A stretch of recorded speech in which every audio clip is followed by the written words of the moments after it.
It is time to make the sound to summon the stream.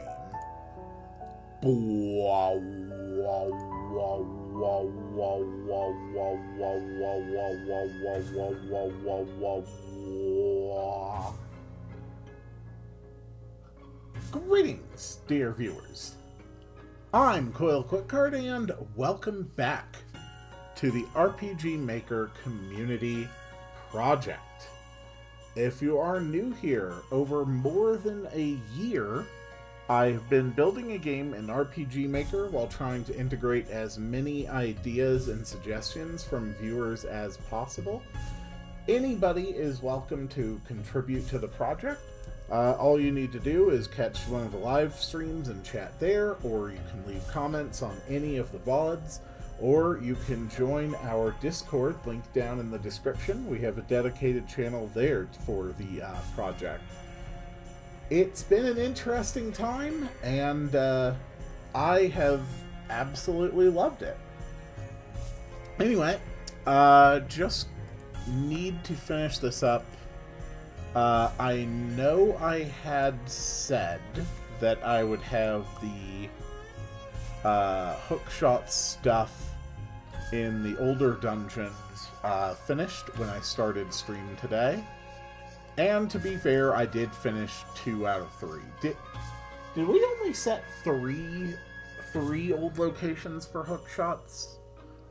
That sounds right. But I just wanted to make sure. And we are going to get around to making sure that we test all of those.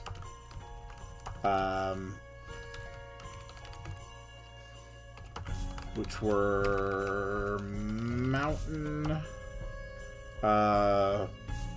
Fissure, and the Graveyard. What if you make sewers somewhere and have a shop run by rats? That is doable. We'll make a note on that for future integration. Sewer area with a shop run by rats. Actually, we could have a sewer area. We could have like a drainage area attached to the Pepsi basement factory, and we could just happen to have a shop there. That would be a great idea. We can have a place where players can grab consumables, actually.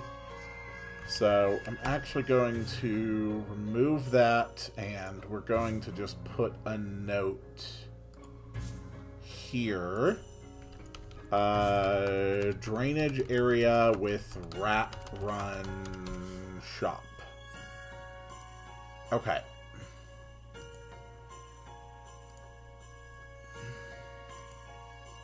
So that's going to be something that's going to be in the factory area.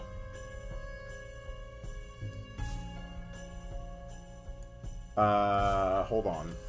Items. Lead pipe weapon. Sell cheese and expired Pepsi. Okay. Now I just need to get these all set up. And then all of the hookshot stuff should be done. Once that is done, we will go through and discuss the plans for today. I do plan on streaming about 2, maybe 2.5 hours today total. This is a reset for H2. This is a reset for H3.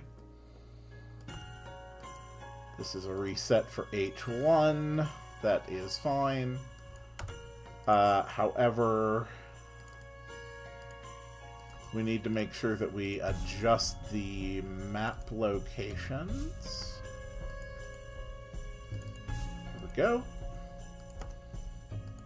And that's the H3. And that's the H3. Should we let the lead pipe use heavy metal bash? I think heavy metal bash is too strong to potentially let any character use it. However, we can have a weaker version that's just called Metal Bash tied to the lead pipe. That way we can still integrate the same basic idea of Heavy Metal Bash, but without completely breaking the game with giving, like, every character a ×9 weapon. I think that is reasonable. Okay.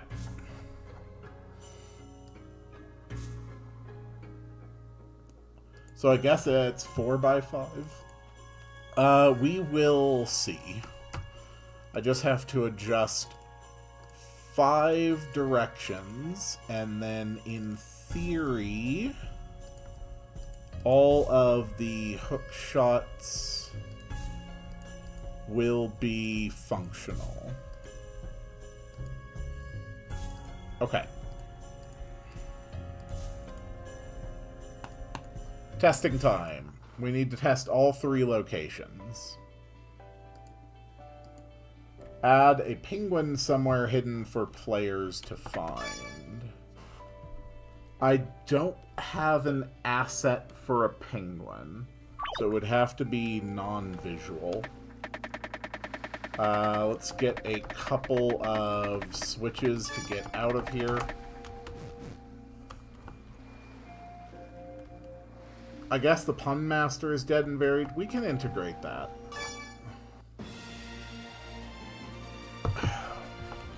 Many of the more incidental things I plan on adding once we're sort of finishing up the game. Once we're, like, done with the main story of Act 4. Just so that we can kind of, you know, dedicate more time to that. A little more specifically. Where's the storage? Here's the storage. Excuse me, sir. We'll just take the elevator down.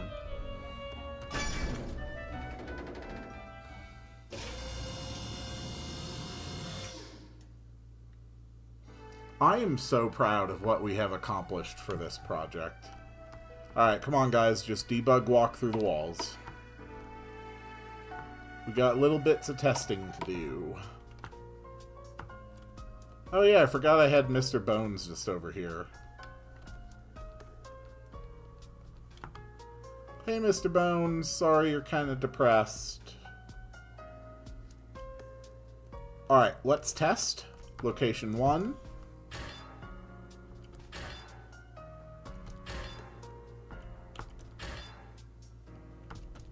The going up looks a little off.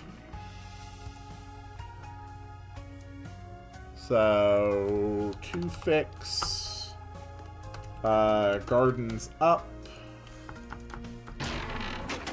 Helmet of the Dead. We should now have a Helmet of the Dead. And we do. Perfect. I wonder if that means they're ghosts or have no muscle bones, so they just slide through cracks of the bricks. Mr. Bones, you mean? He's a lich. He is a benevolent lich. City more illiterate than the contributor town in the clouds. Populated by harpies, you need to use the hook shot to navigate it. A cloud city should be doable. We could have that be a location in Act 4. Act 4, honestly, is going to kind of be a crapshoot.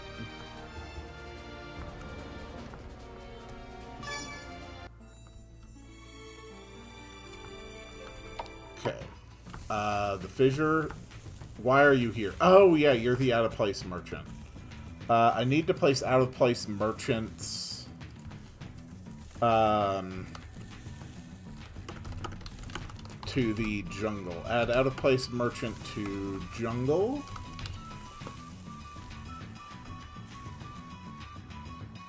Alright, next location. That works. That works. If you had an abandoned circus with a clown enemy, Magma Forge robe, and the rest zombies.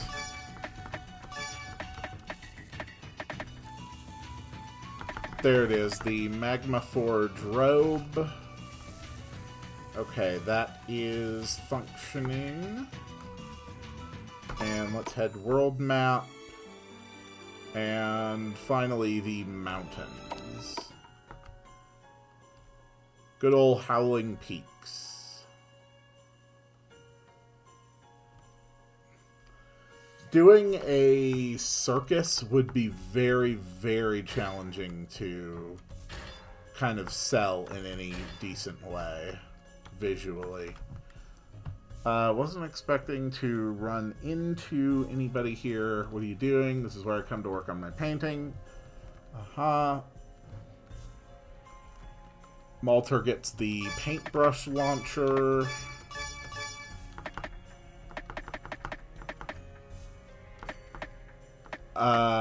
Malter does not have the paintbrush launcher.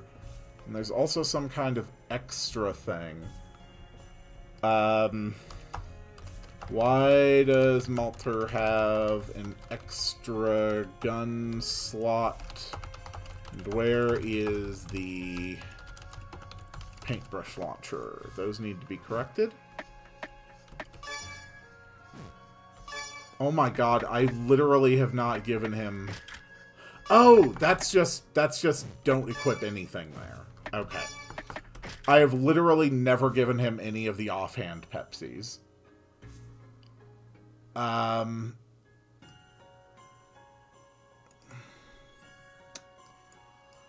We need more Pepsi added. Add Pepsi treasure to jungle. That's the helmet of the dead. That's the Magma Forge robe. Okay. That's been pretty good. How long is the list? Which list? These are all just basic project notes. This is the spreadsheet that I use in order to track my various equipment that are in the game, along with their values. This is my spreadsheet tracking crafting recipes. There's a lot of stuff here. So what we need is the paintbrush launcher. Okay, they're all just listed as cap bows. That's why it didn't show up. So we change that to cap bows. That takes care of that. Where was the last, like, expired Pepsi? We had Pepsi Blue. A rare bottle of a vintage Pepsi with an allegedly blueberry flavor. Pepsi Blue. I think... Was it Zalter Zeit who drops that? No, he just drops expired Pepsi, which we already have. Expired Pepsi...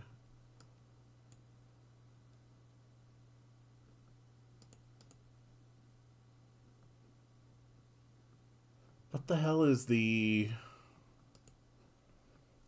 expired Pepsi?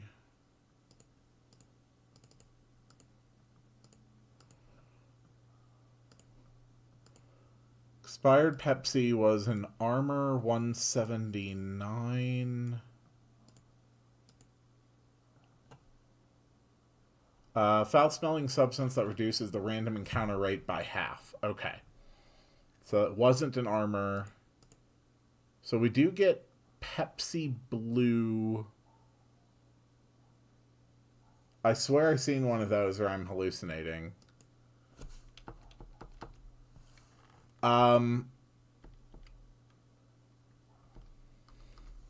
You may have, actually. Okay, where the hell do you get Pepsi Blue? But we need to add another vintage Pepsi item to the game. Hold on, don't get distracted. I need to fix the gardens. The graveyard gardens was not working properly on the going up. So we launched it okay. And then, oh. Okay, we go 3-1-1. So this is where the player moves up. So location H2 moves. So at this point, the player's over H2. H2 moves. The player moves up.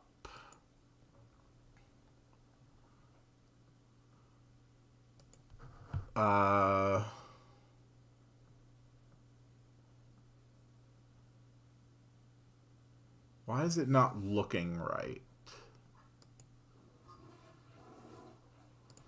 I don't know. I'll need to more thoroughly test that later.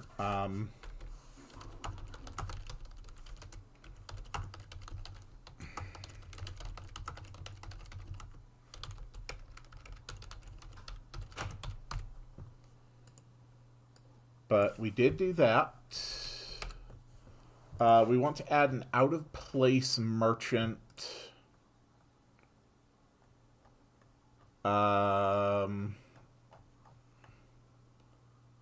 So the fissure has an out-of-place merchant. We need to add an out-of-place merchant to the... probably the overgrown jungle. Here's a fine place for an out-of-place merchant. That'll work. I'm the very model of a modern major general. I've got information, vegetable, animal, and mineral. I know the kings of England, and I quote the fights historical and marathon to Waterloo in order categorica. What if your YouTube trial was a part of the game lore? We're not going to do that. I really don't want to go meta. Okay. So that is taken care of. I really want to get this hook shot working. Sorry, I know that this is a bit of a slower start, but we're going to get it. Do I have a teleportation? I do not.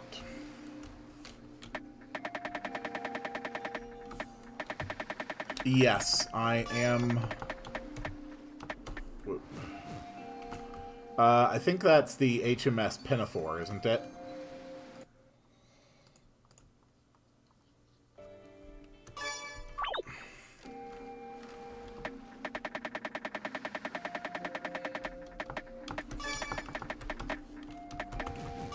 Alright.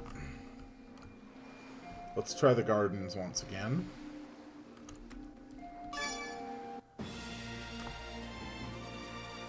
I am well versed in the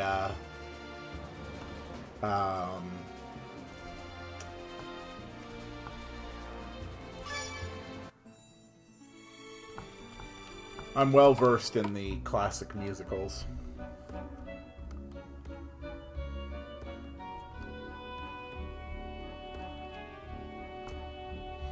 I am a properly cultured man. Very refined. Lots of elegance, probably.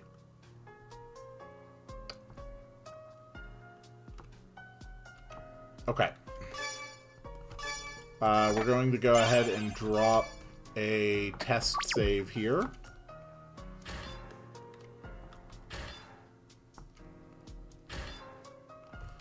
Okay, so the first one is disappearing. Why is the first one disappearing? Let's see. When we start to move...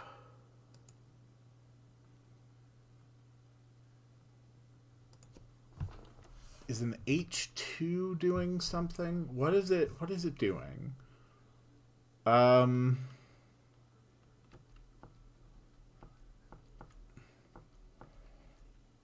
all looks right.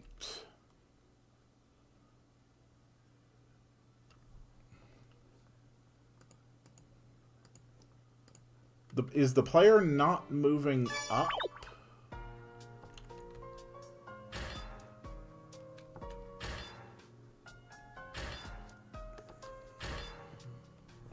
Oh, okay. I know what's happening. Okay, so it is moving.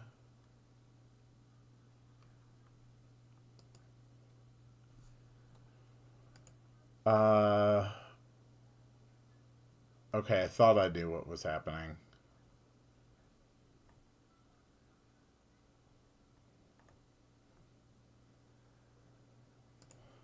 What am I missing? Why is this not working?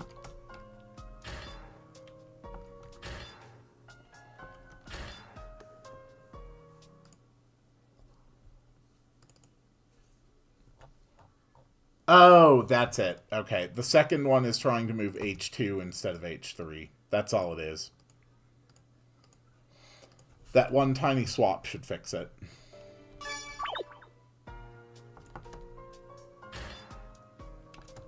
Perfect. Okay. That has been fully fixed. So, anyway, now that we are done with that, we can actually get into the stuff that we're going to work on today.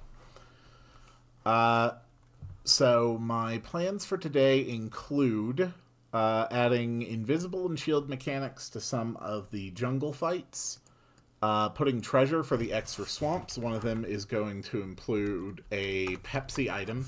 So we need suggestions for a special type of Pepsi that is found in the swamp.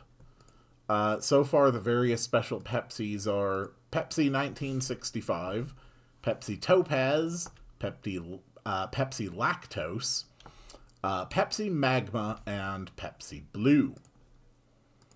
We're also going to design a couple basic enemies, special enemy types for the extra swamps we built last time.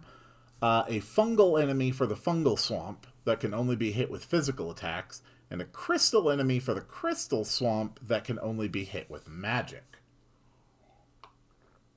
Mock Pepsi is the first suggestion I see.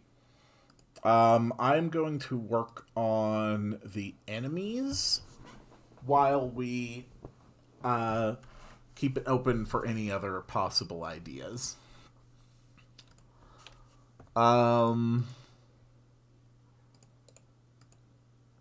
Honestly, I think the Caveland is perfectly acceptable base for an enemy. We'll just bump up the reward a little bit. It's a pun because it's Pepsi mixed with muck, and it can be a knockoff Pepsi. I see. I did not catch that.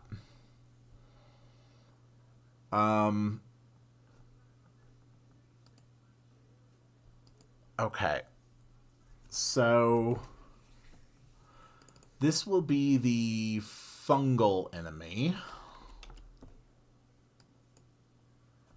So where is my mushroom? Here we go. This is the mushroom. And we're going to make it purple. Is that what I did with the toxic toadstool? Yeah, I also made the toxic toadstool purple. What does the mushroom swamp look like? A lot of orange and red mushrooms. Okay. So we will keep with that kind of color scheme. That works. Oh. Whoops. I was still on the toxic toadstool. Need to be on this thing.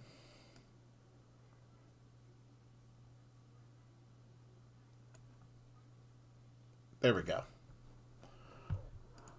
Alright, so the fungal enemy can only be hit with magical damage. So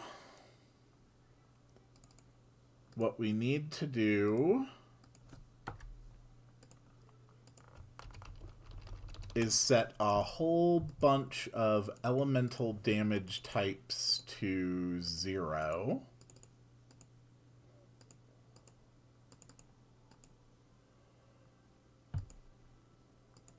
Kind of sad you can't change the spike saturation, only they're hue. Monochrome enemies would be cool, not gonna lie. Monochrome's easy enough to do in just a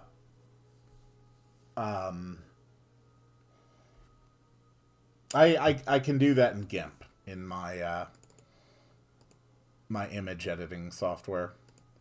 Light, darkness. You're also going to be immune to gravity and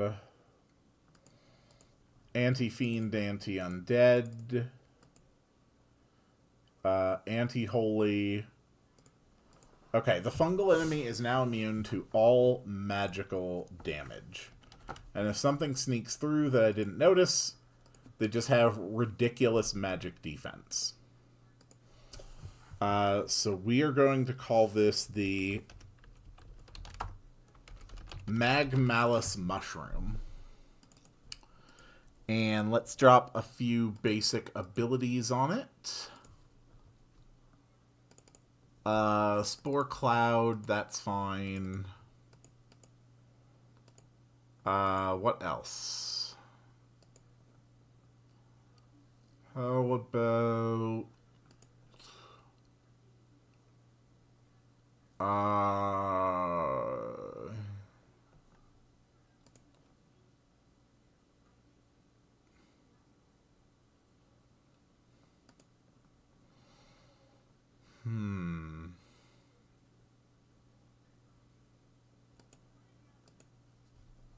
Is there a mushroom enemy called fungi?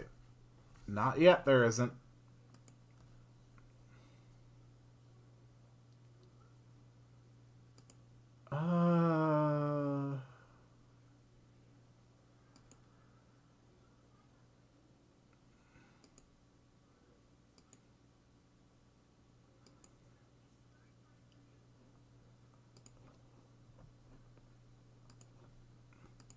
What does Spore Cloud even do?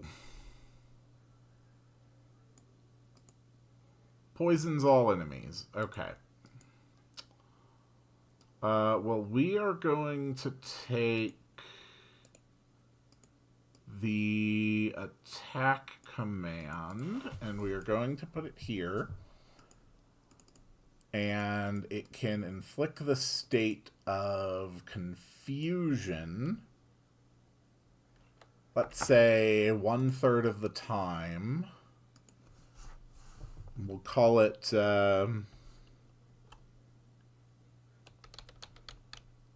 what should I call it?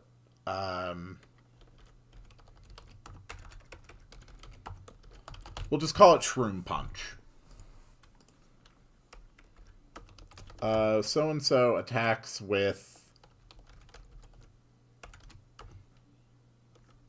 trippy punches.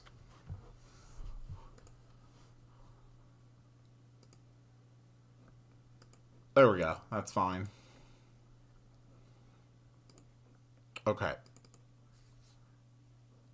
Magmalus just looks like magma lice. So we should definitely adjust the name. Alright, Shroom Punch with a rating of 4.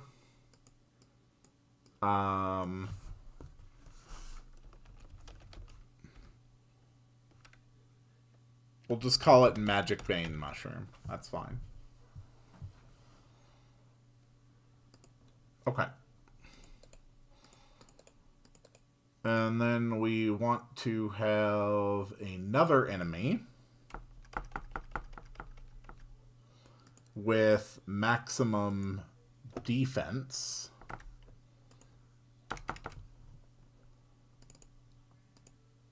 And they are immune to physical damage, basically. No, it has nothing to do with Binding of Isaac. So now we need something we can use for a crystal enemy. Crystal.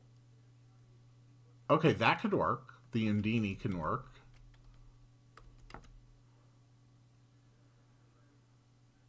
Oh, that looks awesome. Alright, the enemy is definitely going to have the Sylph Sprite. And that one we can actually have... Look at that. That looks so good.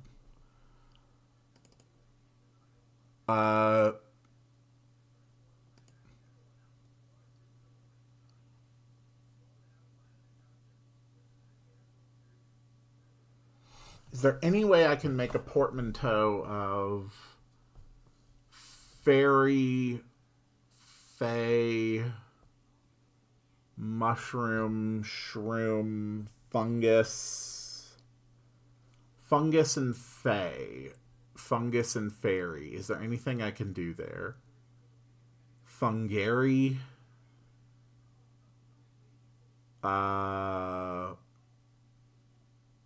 Fungary could work.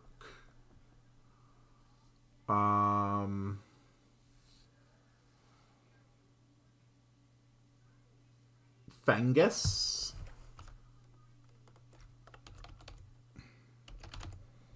Fungus. It's a fungus. Okay. So far, best choice we've seen here for the crystal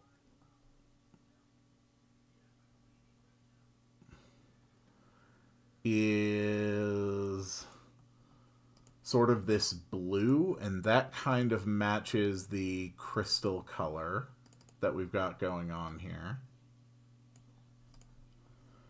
So this is the best design we have so far for the crystal enemy. Let's see if there's anything better. Crystal, crystal, crystal.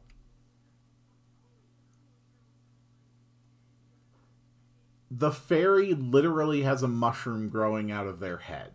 It is a mushroom. It's gonna be fine.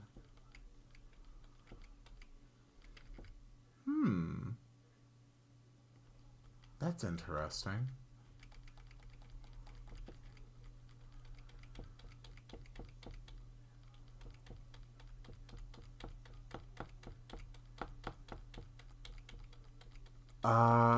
Anything? Those are all actor sprites.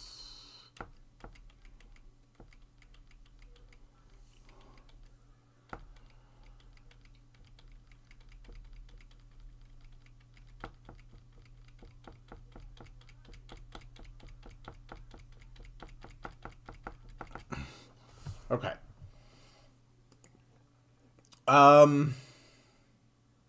I think that works. So this is just going to be Living Crystal. And they are super weak against magic. And we need some attacks for them. Clearly I like birds. Hold on, wasn't that Zelda enemy in the list?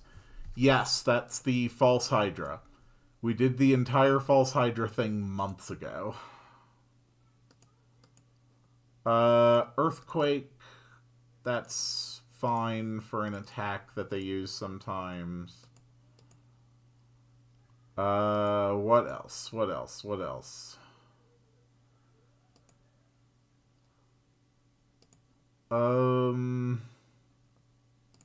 Blinding light, they can do that sometimes.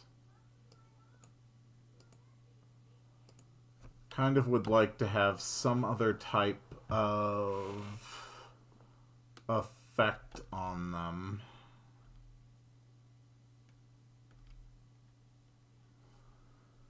I got a boss idea. A huge spider mech which you need to take out the legs of to hurt the body. I mean, it's doable.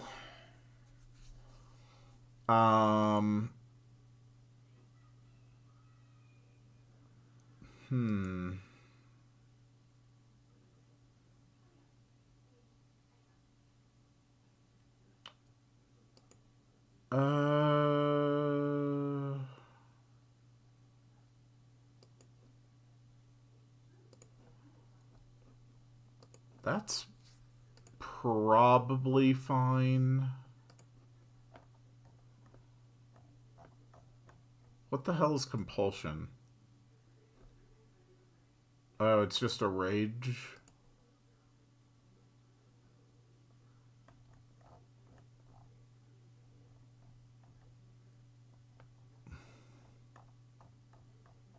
And rage.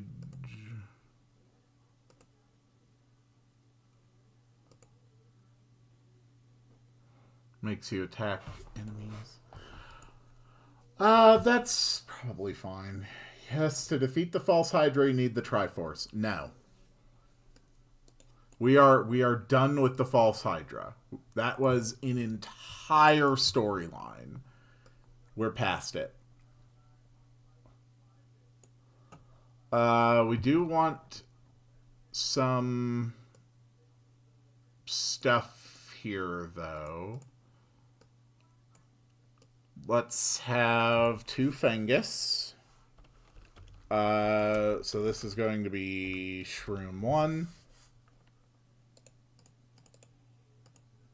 And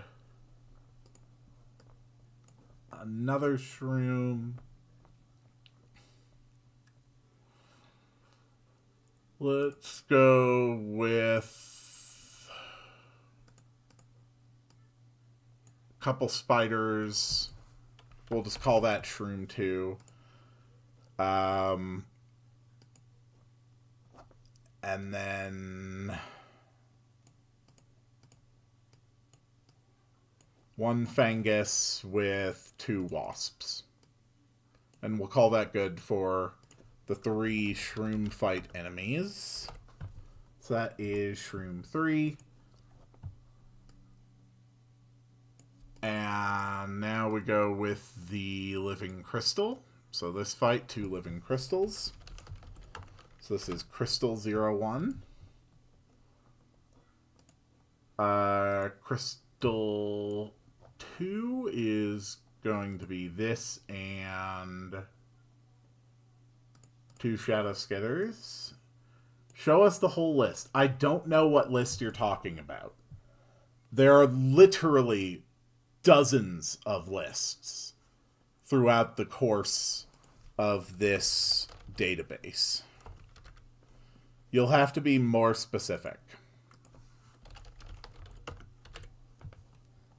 And the last one is the Living Crystals Epstein flight list. I do not have access to that.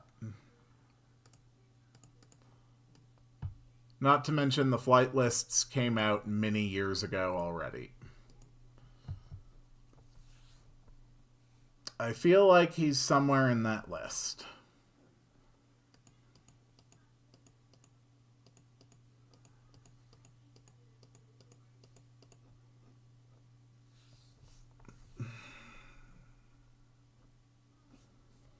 Okay. So that takes care of enemies for the swamps. Encounter steps 40. That should be fine. Okay. So I know I want in this one.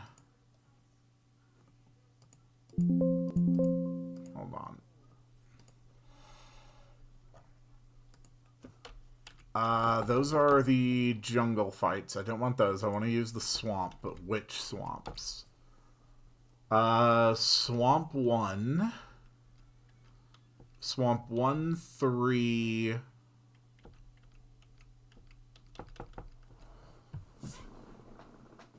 Swamp 1, 3, and 6. Okay. Swamp 1, 3, and 6.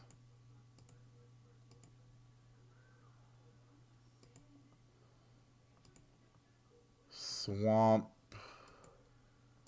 1. Swamp 3. And Swamp 6.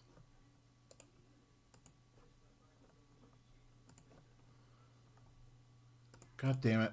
I closed it again. Swamp 1, 3, and 6. Along with this one is the crystal. Crystal 1, 2, and 3.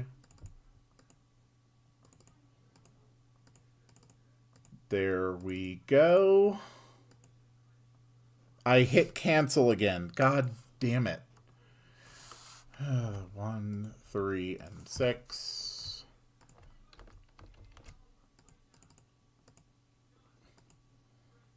Alright. I think I'm still a little tired. Daylight savings started today in the United States, which means that we move our clock forward by an hour. So basically everybody in the United States misses an hour of sleep today. Because it's an incredibly stupid tradition that bears no relevancy in modern society. And that is Shroom 1, 2, and 3. Okay. So we now need to adjust battlebacks and music for the extra swamps. Okay. Battlebacks and music. Let's see. Daylight savings is a completely stupid concept.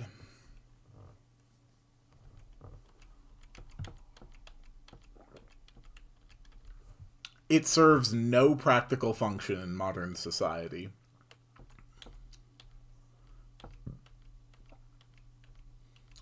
I know the justification for it originally had to do with adjusting the schedules so that farmers would have more hours of daylight in which they would be able to actually get stuff done and still interact, with the society around them.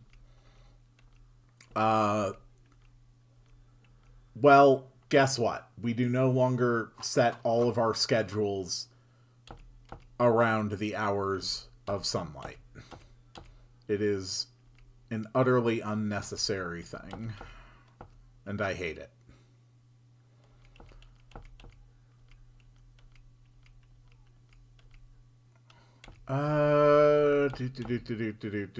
This is the Mushroom Cave.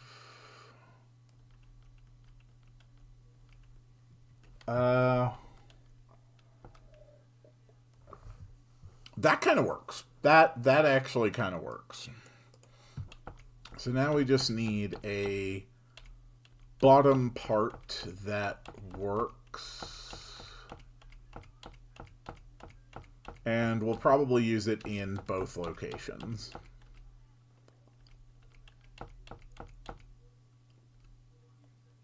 Grass pool maze. I think the contrast is a little too much. Surely I can find a better option.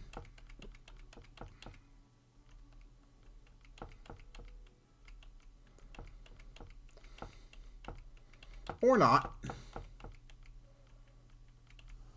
Nope. Alright.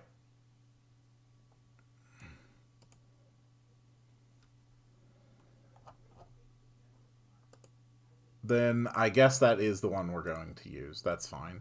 Grass maze, pool, and forest. Grass maze, pool, and forest. Maybe make a restaurant with the tiles. Alright, let's see what music we're going to put here.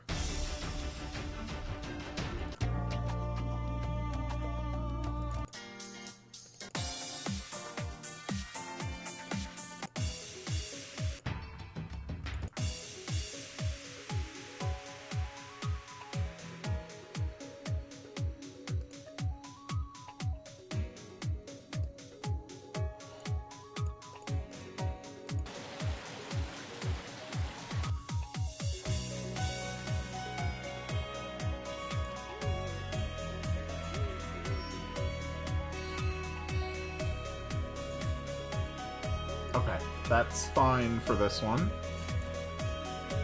And for this one, actually does have much more of a river.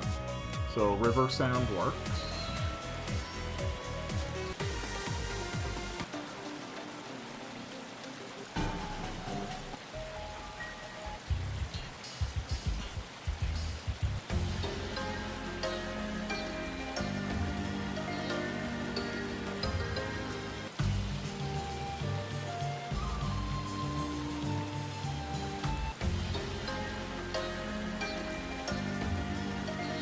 I feel like I'm using that.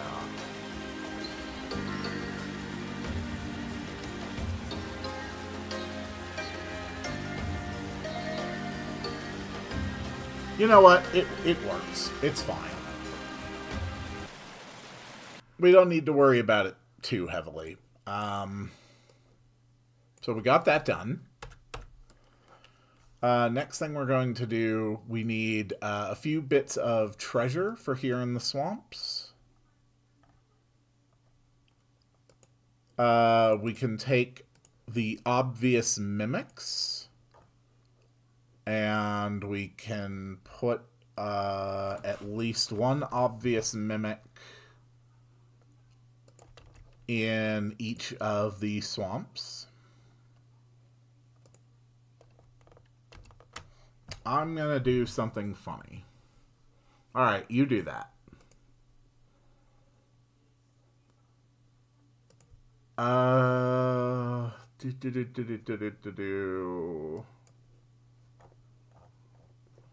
Need a treasure. Need a treasure. Treasure. That's a mimic. That's a mimic. That's an actual treasure chest. Okay. So we're going to take this one. And we're going to put a real treasure here. So this is going to be where we get the next special Pepsi.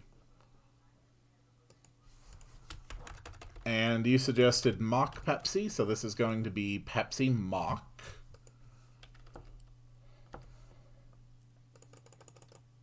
And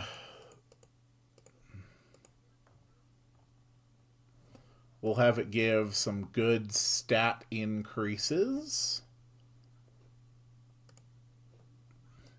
Alright, a real bottle of vintage Pepsi brewed using mucky swamp water.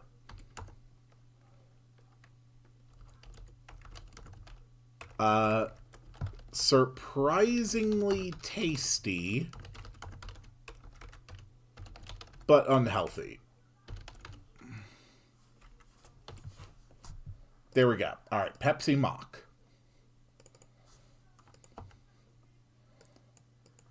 You found a bottle of Pepsi Mock.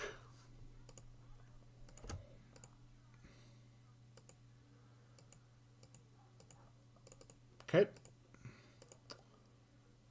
And Malter will say, ugh. Not our proudest product. That's for sure. Okay, good. That works.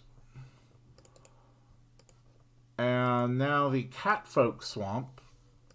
Down here by the crystals. Let's actually give something kind of interesting.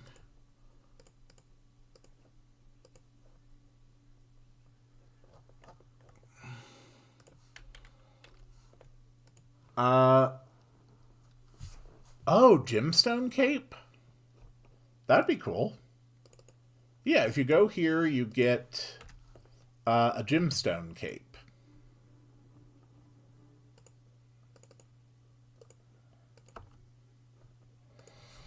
You found a Gemstone Cape.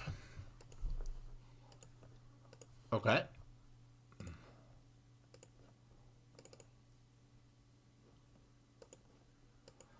Okay, next thing I'm going to do, the living crystals are going to have a chance to drop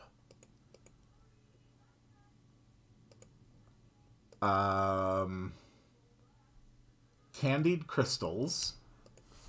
We'll just say that they basically always drop candied crystals. 50%. But they also have a chance to drop bottle cap or 1. That's going to be 1 in 4. And then bottle cap or 2 will be a 1 in 12. Okay. And then the Fangus. The Fangus can drop flavor packets with a 1 in 2. And they can also drop Necrid Hearts with a 1 in 8. No, that doesn't really make sense for me. How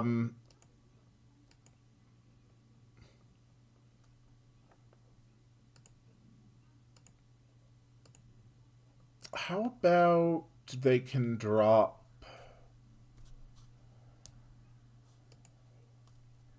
they should be able to drop something. I mean, they're kind of drugs, so we'll just say they have like a 1 in 12 chance of dropping cocaine. That's fine. Alright, so that takes care of treasure for the extra swamps. And the next thing on the agenda is to add invisible and shield mechanics to the jungle fights. So this is going to be a little bit difficult.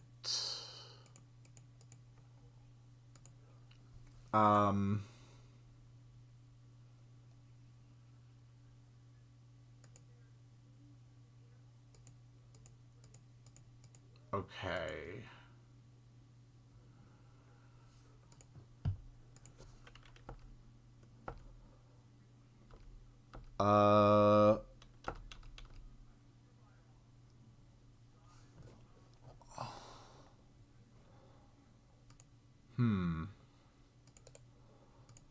Let's say that these...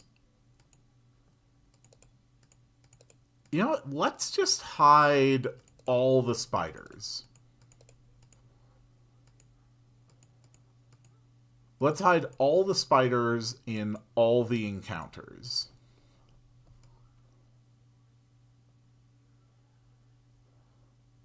So we are going to put a...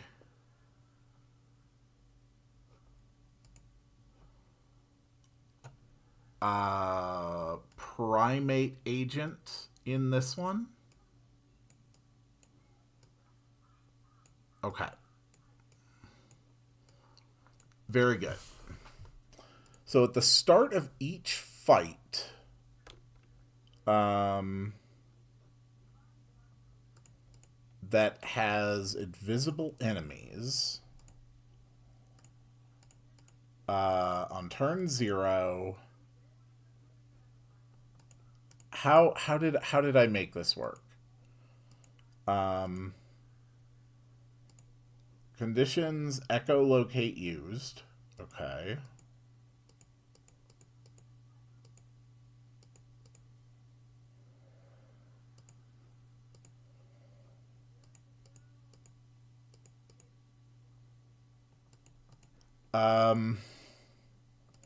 Okay.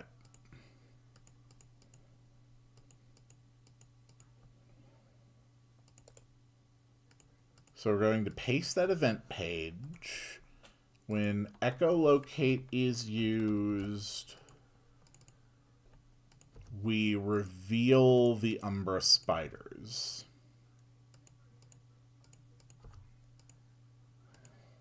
Okay. Umbra spiders have been revealed. Okay. And then at that point, it turns off the echolocation. Okay. We are just going to change this from goldback invisible. We are just going to make this invisible enemies. I wonder if somebody would try to remake this game in 3D eventually. I highly doubt it. So invisible enemies off. So when we start the battle, the first thing it does is turn on invisible enemies, indicating that invisible enemies are present. So what we will do is we will take the attack skill and we will put this here and we will call it invisible enemies attack. And we are just going to call it something unseen attacks. Yeah, we'll just call it something unseen attacks. Okay, good. So we start with invisible enemies on. We don't necessarily need to turn that off consistently. When we use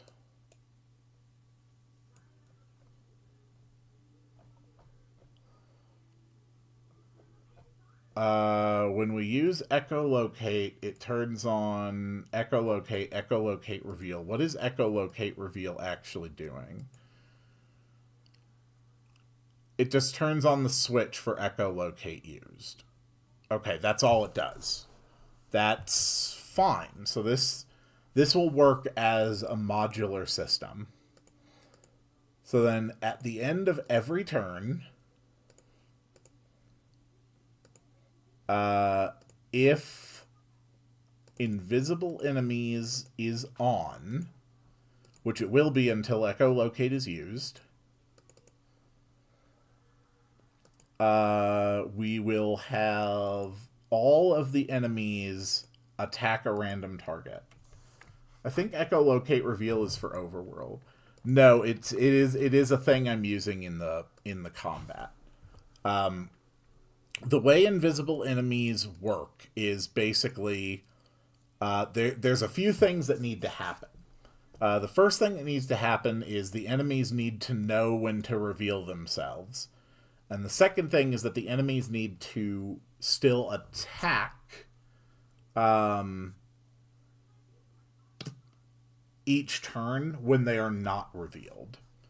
So the echolocate, it basically detects when the echolocate used switch is turned on, and then that triggers revealing the enemies. And then it turns off the echolocate used, simply because I don't have a means to otherwise just force it to reveal enemies. It looks a little weird, but this is a reliable system. So let's see if this actually still causes me to be attacked by enemies that aren't actually visible.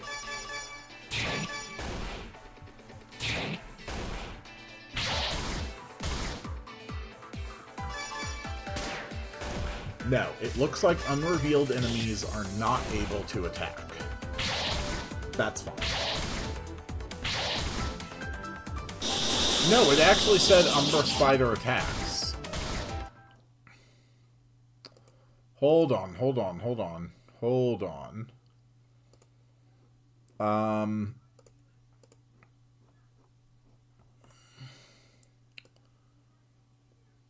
Okay. So we don't want normal attack to count. Because the normal attack effect... Yeah.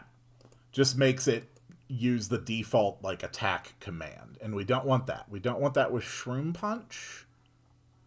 And we don't want that with invisible enemies attack. We want it to have this text, not the regular attack text. Okay. Let's try this again, and we should see 3 messages saying something unseen attacks.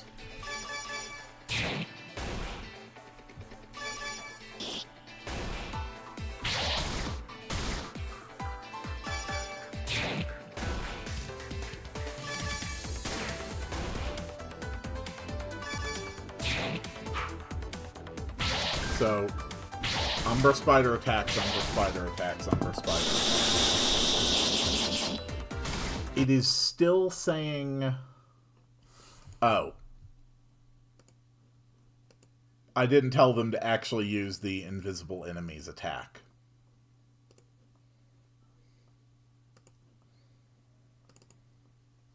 Yep, that would do it. Okay, skill 399... Skill 399. There we go.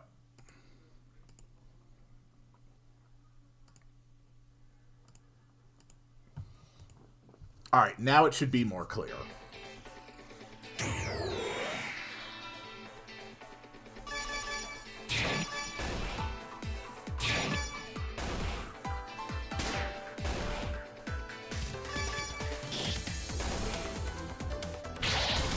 Something unseen attack, something unseen attack, something unseen attack. That's correct.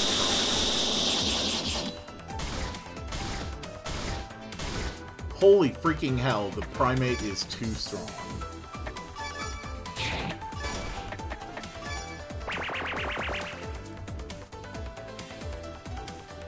Umbra spiders have been revealed.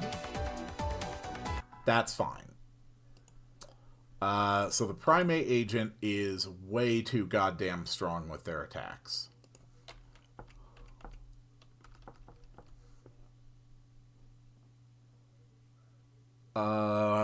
Mostly it's because they turned on the guerrilla tactics, which is fine. But we are just going to drop their attack down to 100.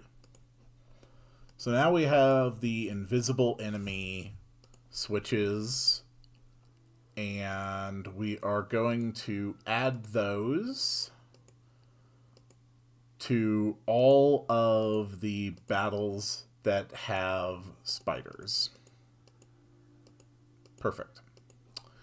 Now we copy the second page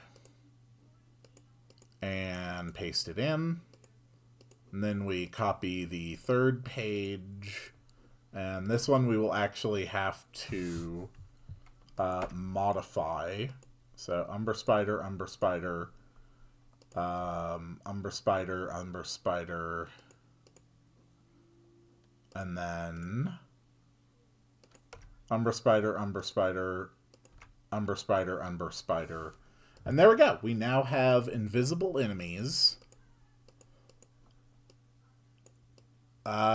in the deeper parts of the jungle. Okay, so the next thing I want is to have the shield effect. So we're just going to take shield.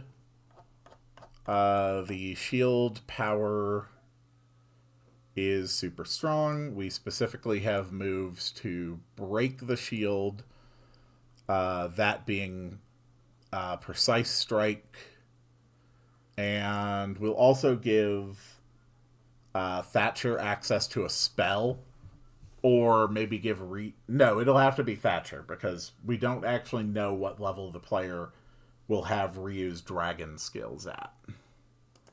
So this is going to be self-shield. So we say the user has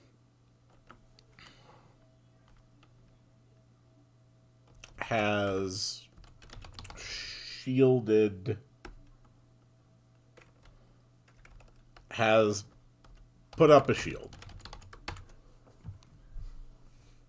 There, that's fine. And then that just goes on the user.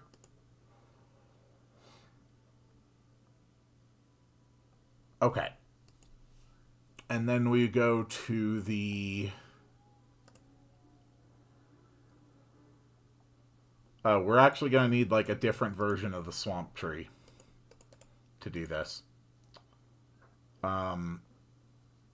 That is fine. Instead of starting with toxic powder on turn 1, instead they will always start with a shield. Maximum priority on just turn 1.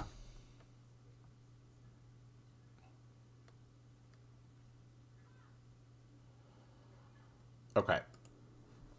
So on turn 1, they activate a shield. I've added a hit item from Binding of Isaac Brimstone into Dancing Edge, only for my uses and maybe as a secret from my friends. How long does the shield last?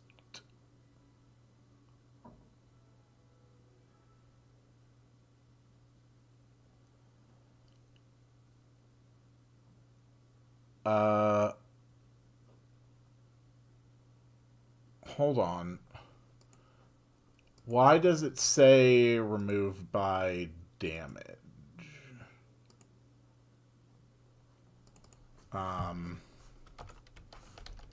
This will be the hardened tree. So we remove that and we throw in the hardened tree. So anything that ignores defenses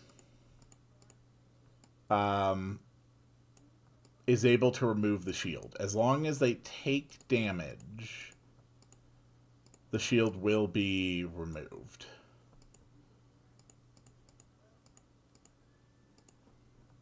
That should be how it works. So I think taking 0 damage does not remove the shield.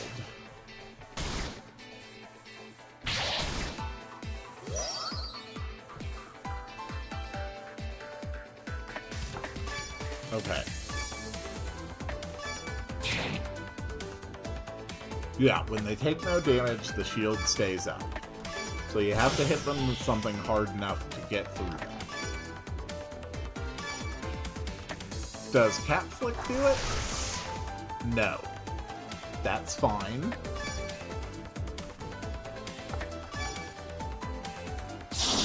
We know that Precise Strike works. The Bottle Cap Throw should... No, Bottle Cap Throw won't work well either because of how I've built it. But Precise Strike removes it and takes down the shield. Okay. So this boss shield never went away.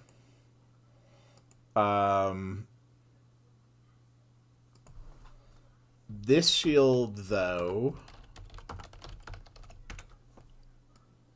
the regular enemy shield, I do think I want to have it fall off.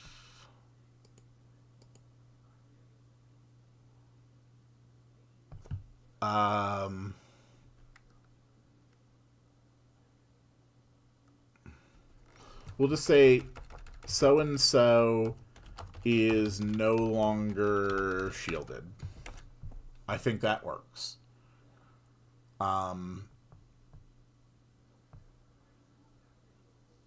Yes. And this one actually will turn off on its own after 4 turns. So this is going to be shield. This one is going to be boss shield. So self-shield will apply the regular shield effect instead of the boss shield effect.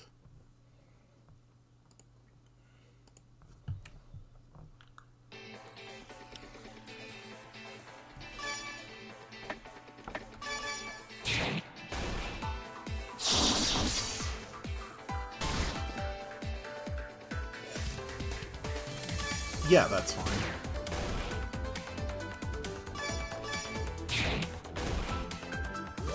So anything that bypasses defenses can break a shield. Perfect. Even something really powerful like Meteor Storm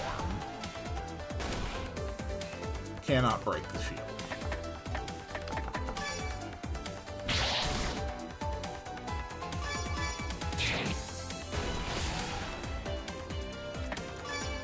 If you had enough of a bottle cap rain, you could potentially break it. Okay, perfect. So that is that. We have successfully added invisible and shield mechanics to the jungle fights. We did it!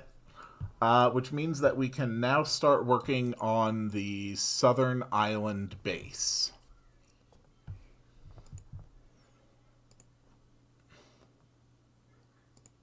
It's been a couple weeks since I messed with the shield mechanics, so I did want to make sure I got them all working properly. And it looks like I did. So I think we're basically on to map work for the rest of the stream. Okay. So following the information we got from the base here, we are going to, hold on, close my notes. We're going to outline this a little bit before we go in. Let me actually turn on some background music since we're not going to be doing like any proper testing for a bit here.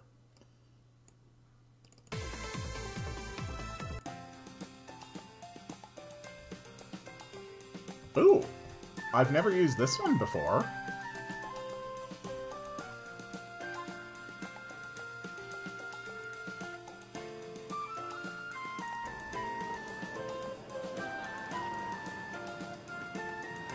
There we go. And a little people noises to back it up. Alright. So we leave from this island, either by backtracking all the way, or more likely using the dock on the north end. And following the note, we sail all the way here, and we're going to go to this island. So, Southern Island outline. So, things I definitely want to happen here. I want players to encounter both magical cats. One kind of sends the other away, saying they will fight the players.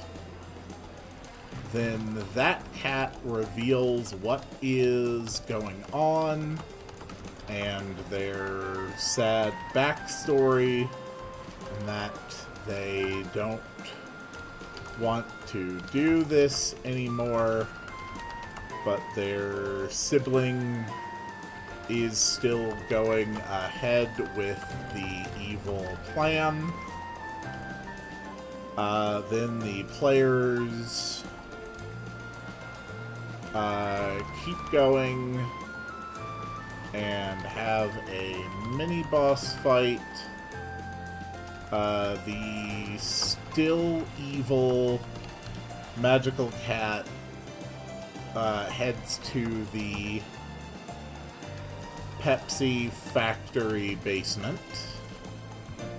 So this is some of the stuff that's going to happen there. Players land on the southern island, and we'll have a dungeon here.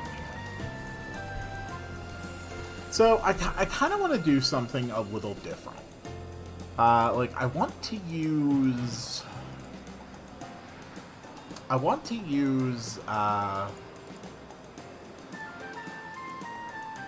things that I haven't done before. So let's take a look. Also, I did want to I don't know. Let's just take a look at this. What is some kind... Add a mimic. I've already added 3 mimics today. You are too late. I want to have some kind of a dungeon here with a visual style that I haven't done yet. Add one for me. Okay, we will put a mimic somewhere on this island. Put a mimic somewhere in the southern island.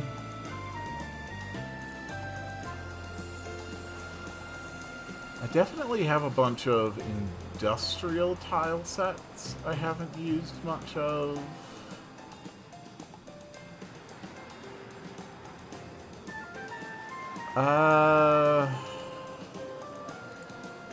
I want something. I want something that's kind of different here.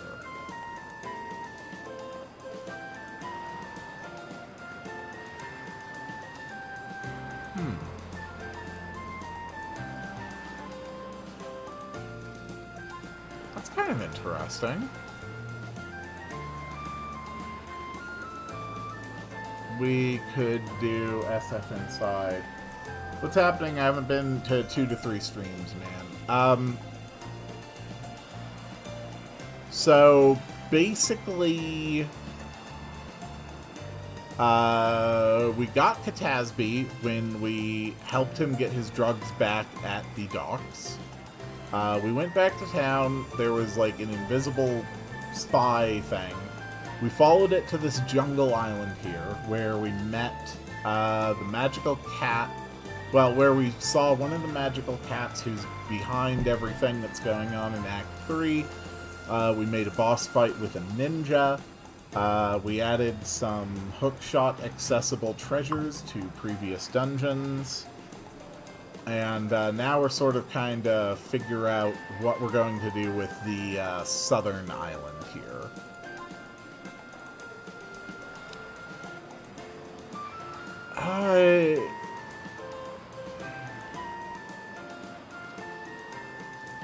This isn't really ideal.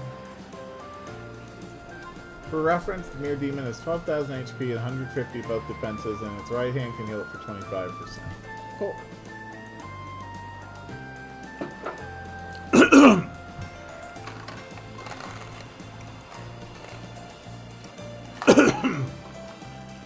Obviously, we need somewhere where we can land the ship first.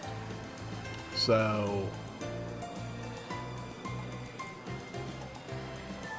it may genuinely just be best to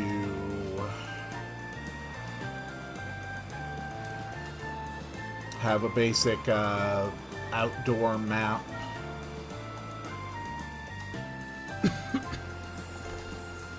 It doesn't need to be anything too crazy.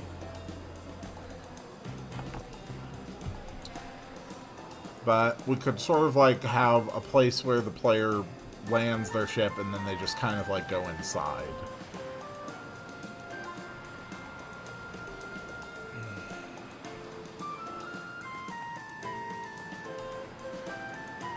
That's probably easy enough.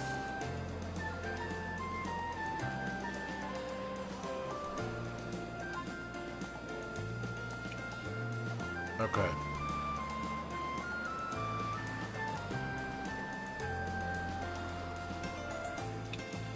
Nope, not that one. This one. We just sort of have like a cliff.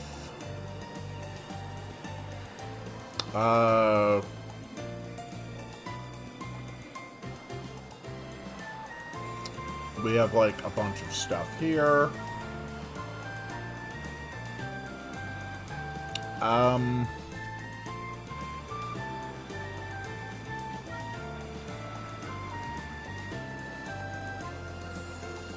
That's probably fine.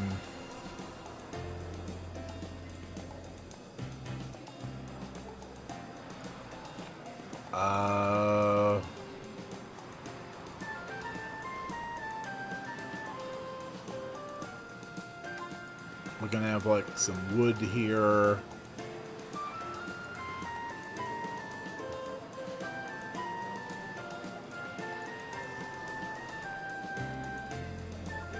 Sure.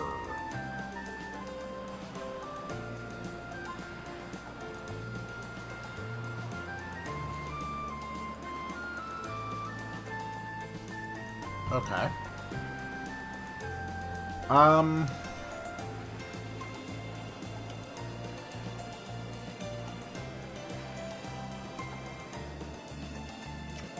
You know what would be amazing for the Mirror Demon fight? Heavy metal bath. Let's see. I don't think I've really ever used these pieces all that much.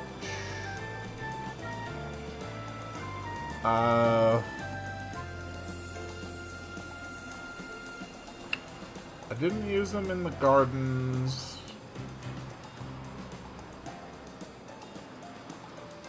Didn't use them in the old ruins.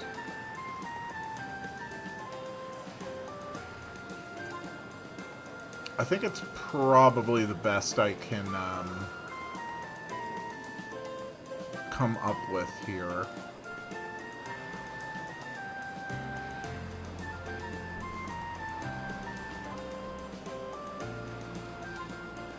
Yeah, that's fine.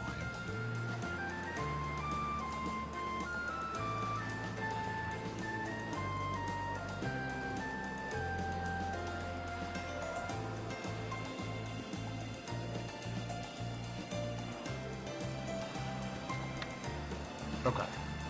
We just sort of scuff it up a little bit. That's fine.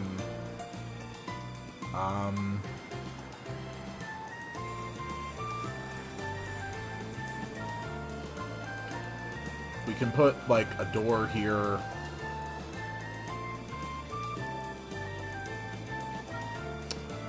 Let's make it a gate. Let's make it one of the big gates.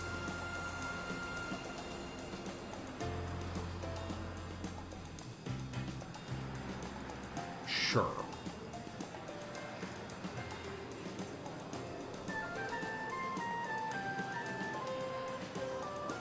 We'll do it like that. We'll make the whole thing a little bigger.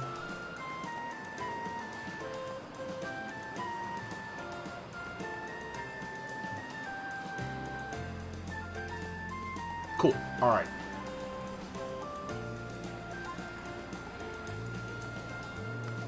So we add some grass.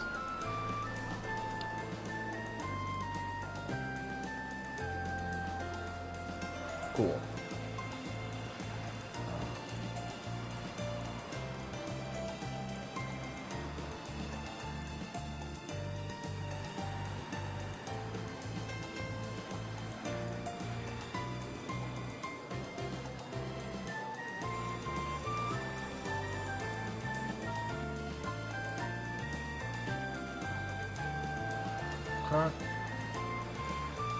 No, we don't want vines there. We only want vines coming down from places where the player can't climb them.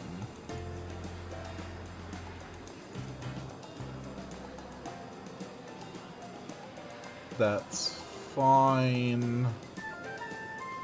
A couple of these. Add a cool ghost who goes, "It is I name, how dare you come here," and attacks you, but you can't because it is a ghost. We can put that in the Pepsi factory.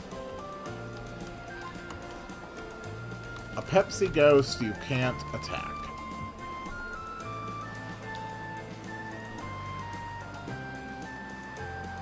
Okay.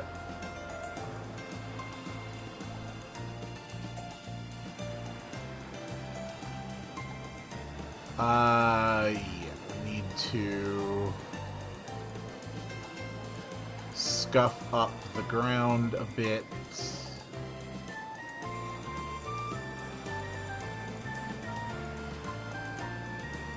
Just like that. We can add like a stump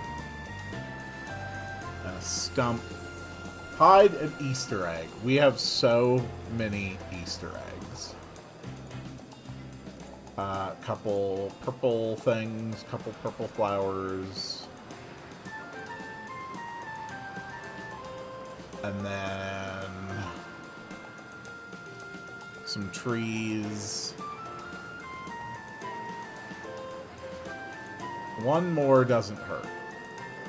True, but it is not what I am focusing on right now. Okay. That works fine.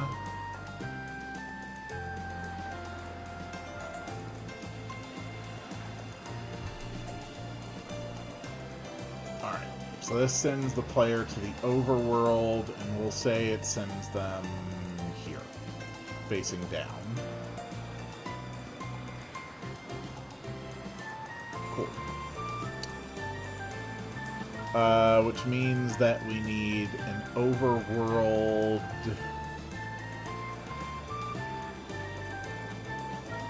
spot right here.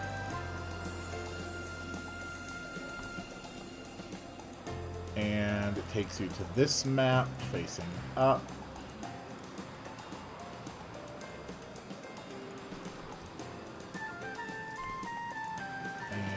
Adjust that by a space.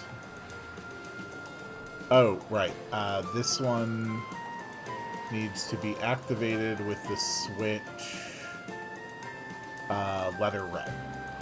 That is the filtering switch. Okay. So this is going to be cat base dock. Cool.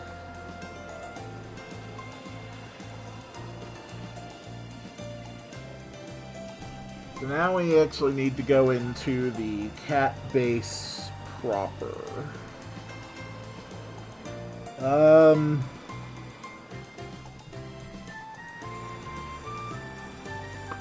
Okay.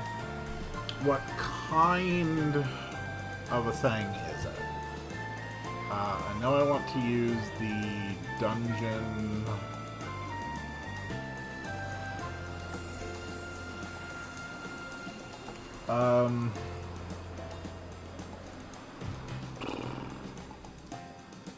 I kind of like the idea of having it be like, I don't know, like a magic, like a ritual site.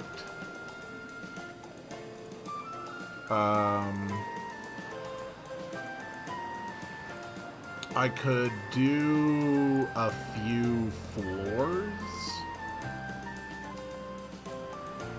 I haven't done much with multi-floor dungeons yet. So we can go like that.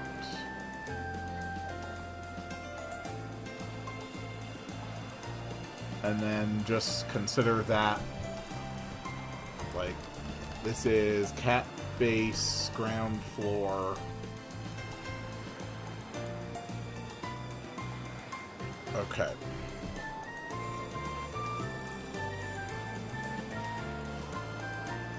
Oh.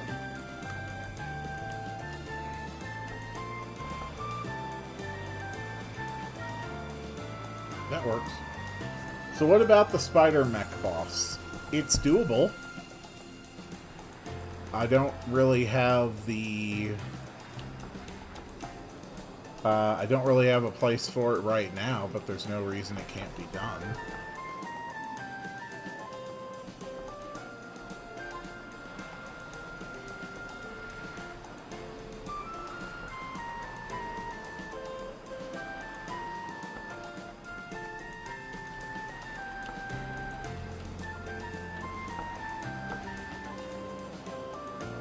That doesn't really contrast well.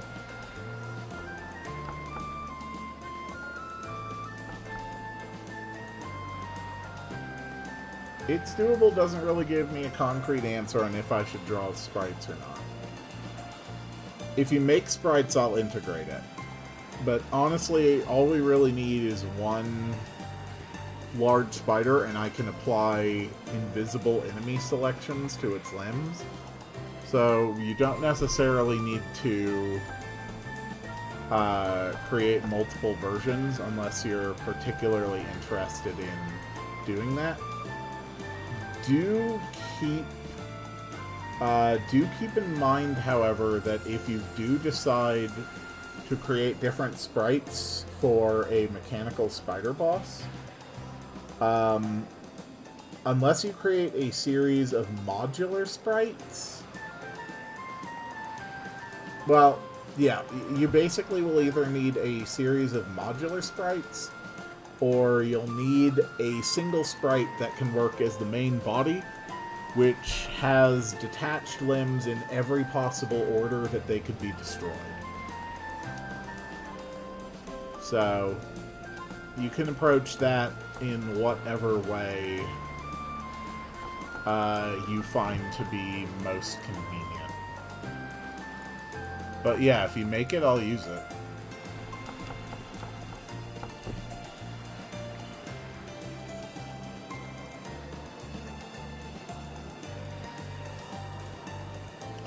Gen 10 predictions are some weird, some great. Let's see how many are correct. All of them are correct. I'm very smart. I'm a very smart boy. I thought of doing 5 sprites, one being the body and the other 4 being the legs. Yeah, that's what I'm thinking, is you'd need to basically make a modular sprite system like that. Yeah, if you do it, I'll integrate it. Try to keep it within the dimensions of monster sizes, though.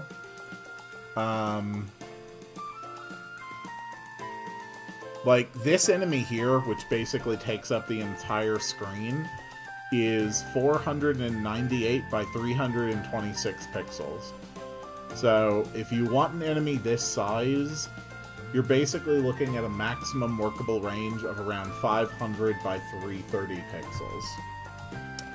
And then something smaller like this one is 174 by 202 pixels.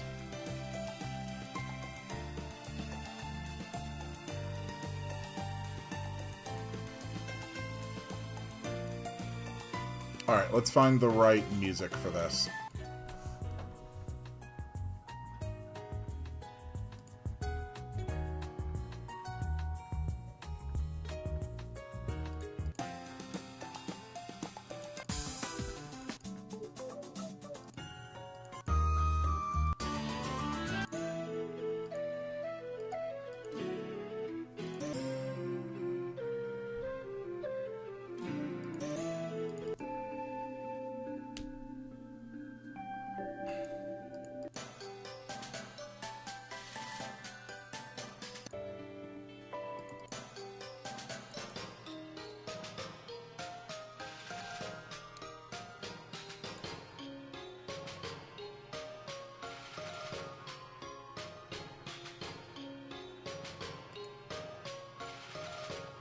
Okay, I think that works.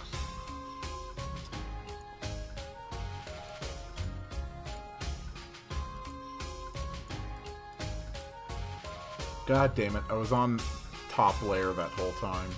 That's fine.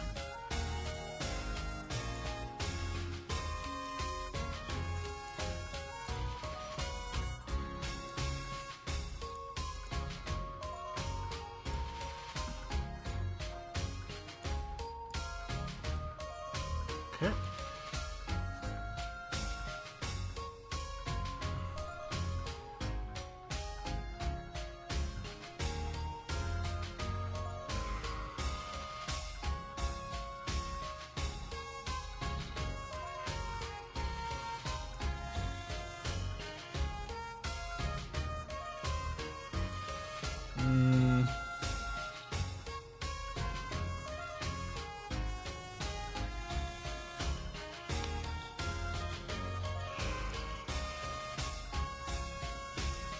No.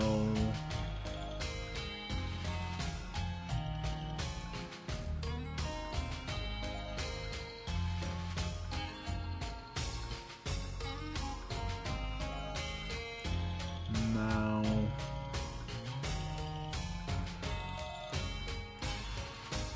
No.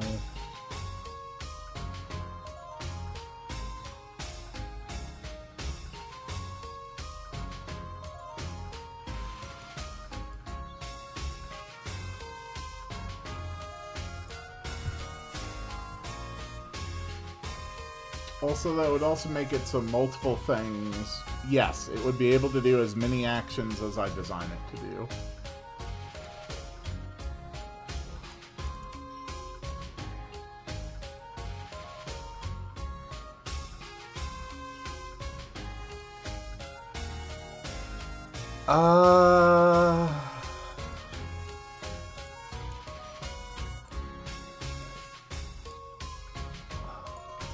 If we're gonna go with that floor,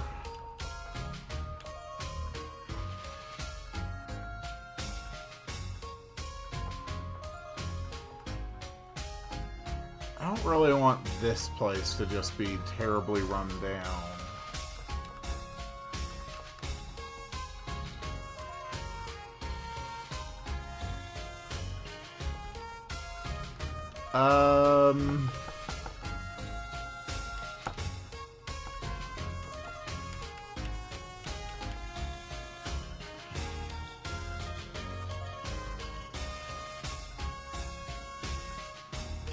What if...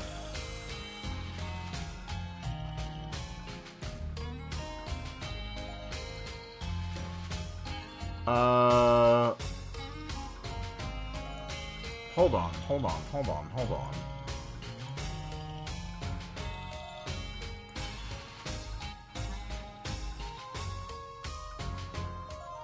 I think for it to have like a die type, well, We'll worry about figuring out battle mechanics at a later time.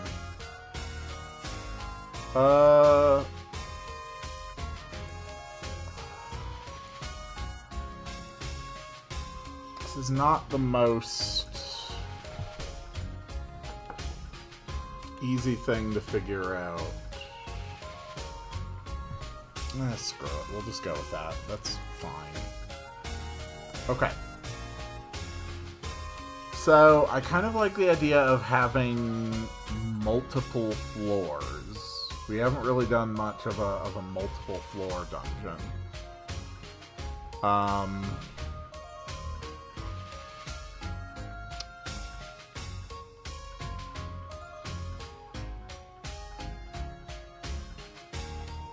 So let's have the entryway give access to 2 stairs, one going up, one going down.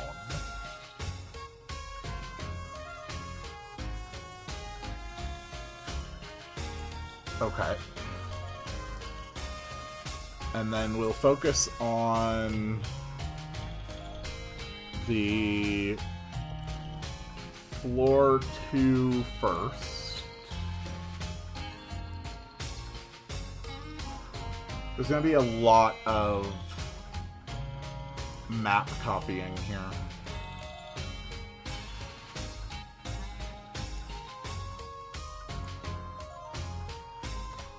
Right, I also need to clear up everything on the top layer.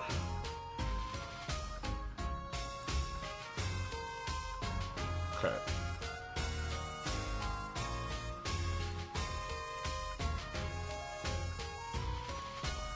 If a cat person has a pet cat, is that like savory or owning a chimp?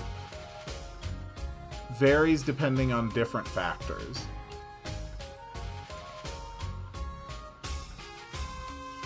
Okay.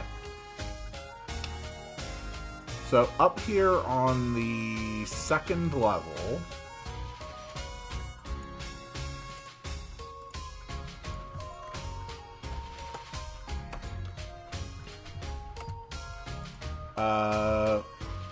we need an up stairway.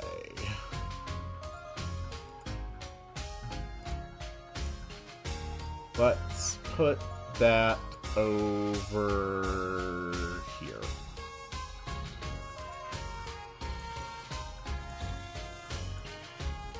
Like that. Okay.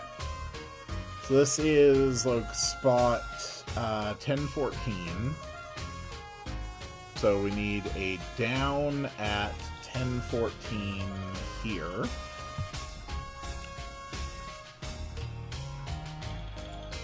Okay.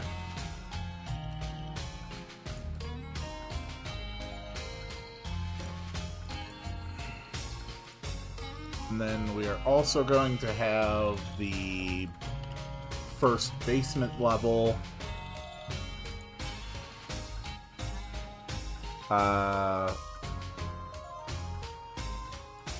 Which we're going to put here at 1017. So the B1 is going to be at 1017.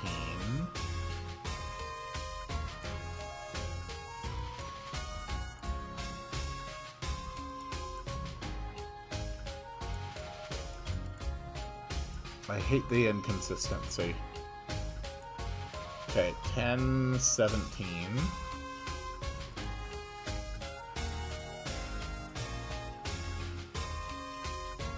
That's fine. Wait, no, that needs to be that. Okay.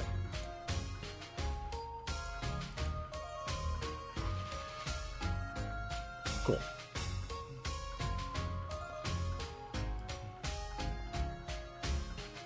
So this gives our first exploration.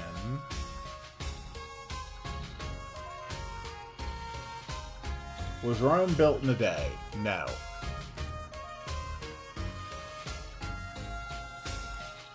So down here on the basement level,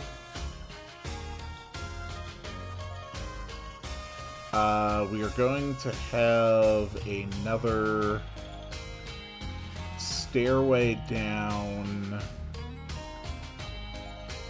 Let's put that here at 1513. So 1513. And we'll build some walls. Kind of like this.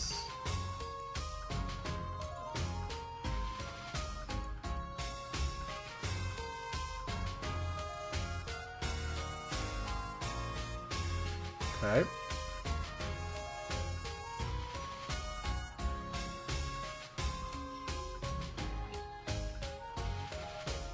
And that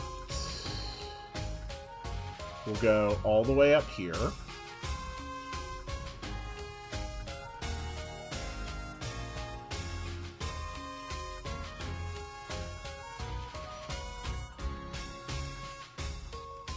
Let's go right here.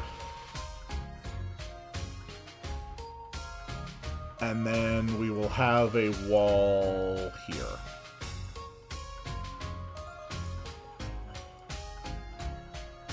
So that ultimately it looks like this. I'm gonna build Rome in like 45 to 55 minutes.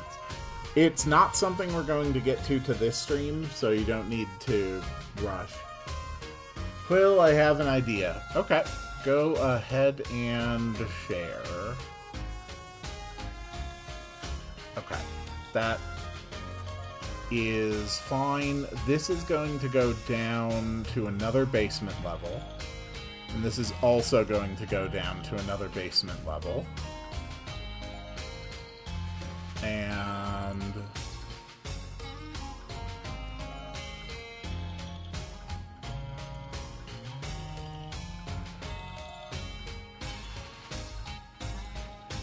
this is also going to go down to another basement level.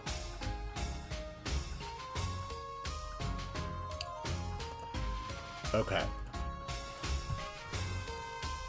That's fine.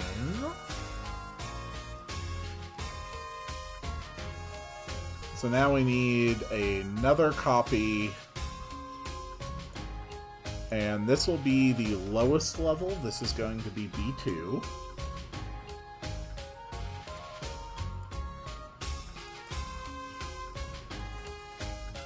Honestly, we're just going to call this cat base template. There we go.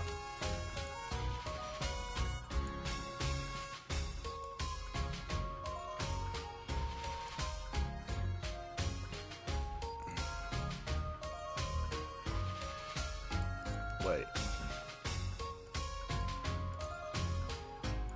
There, okay.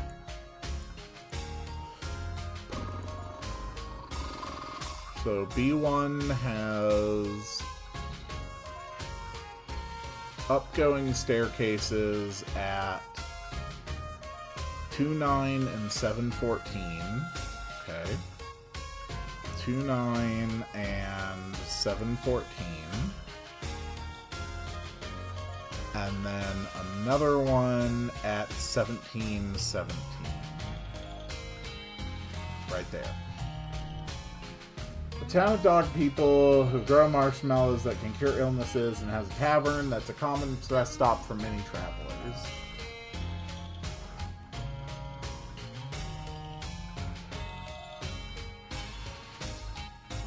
You can use fairies instead of dog people. So we can actually integrate multiple ideas here. Someone suggested a Sky City with harpies, and I don't have like harpy assets, but fairies are easily enough. So for Act 4, we can have a Sky City populated by fairies, and growing marshmallows sort of works there. Sky City populated by fairies.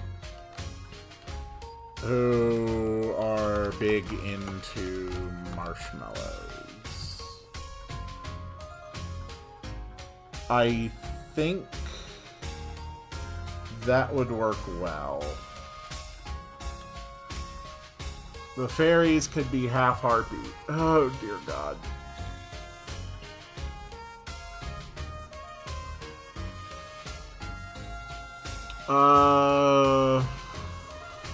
Okay. The problem with having bird people is that this is all the face stuff I have to work with. They will in no way resemble birds. The only thing they will have is this.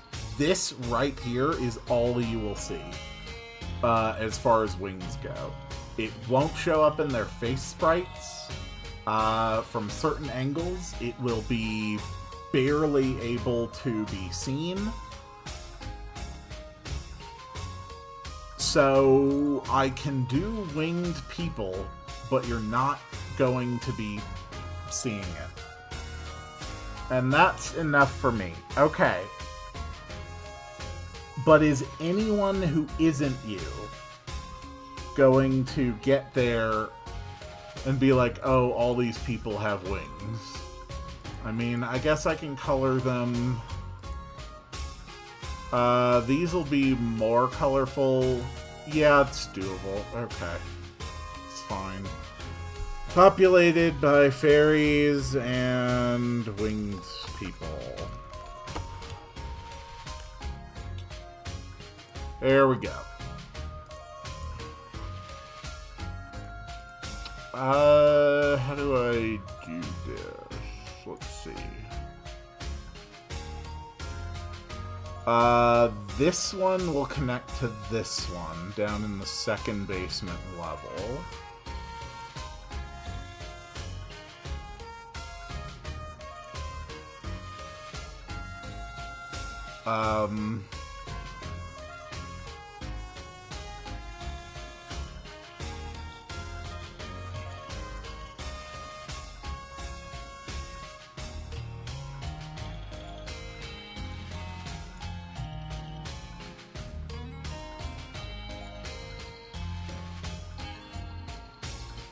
Okay, that kind of works.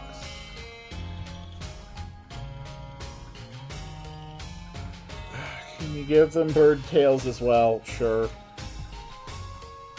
Again, you're all talking about things that we are probably months away from designing.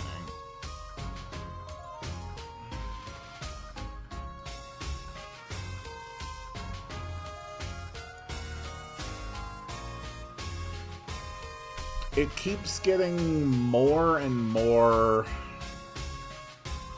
intricate and complex.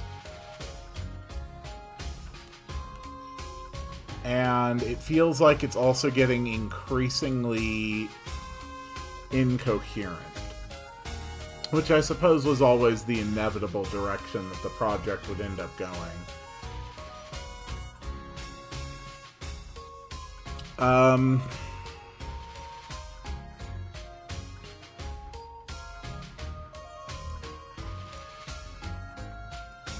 There. We'll make the players walk a little bit extra to get there. Progress is going to require getting to here, though. Which you access from here.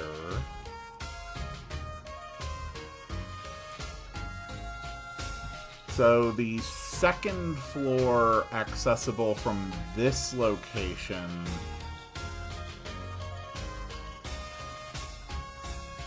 let's have another up that you get here. And then another up that you get from here. And this one also needs to go up.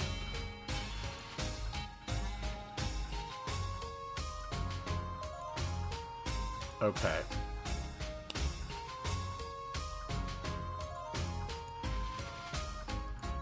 So that's at 8-6. So 8-6 needs a way down. Okay, so for progress, you enter, you go down the stairs, you go up and around to these stairs, which take you here, and you take you to here. That goes to the 3rd floor. No, that takes you to the 2nd floor, which is here, which also connects here. Okay. That works.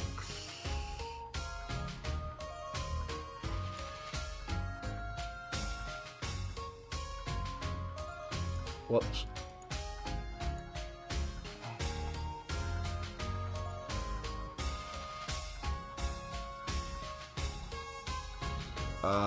Okay.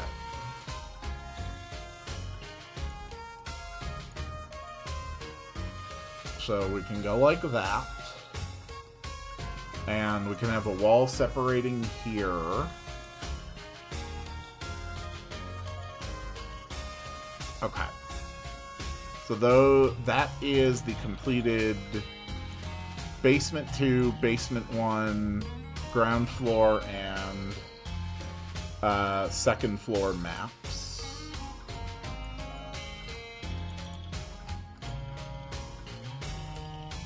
So this is going to be cat base B3. And I want you to have to go both directions, so one of these is going to, like, unlock a door. So let me kind of try to put this all in order. B2... No, it should be B2, B1, ground floor... Okay.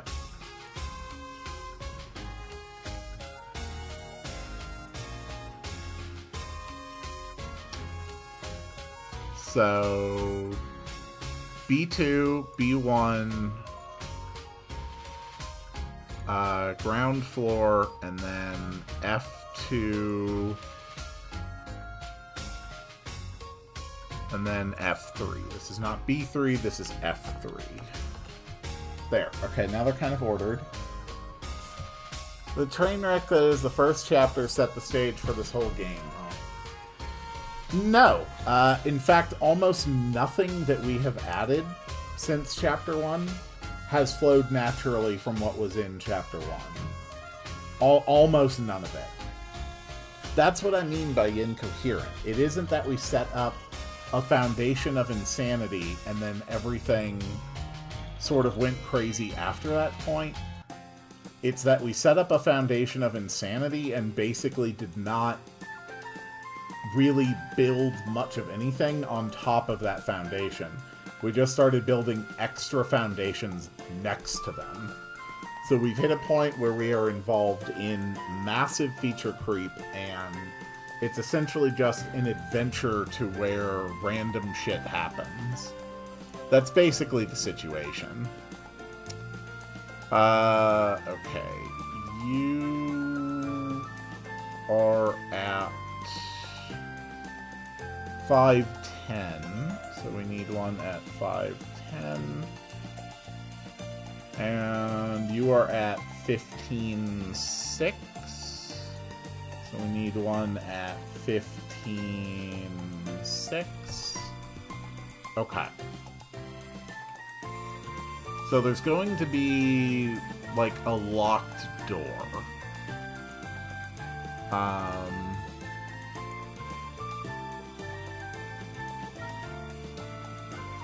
So, like, right here, there's going to be a locked door. And the player can, like, see it, access it.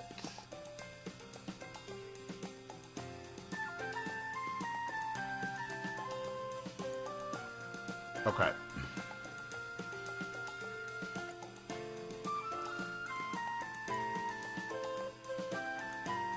And we can go up here.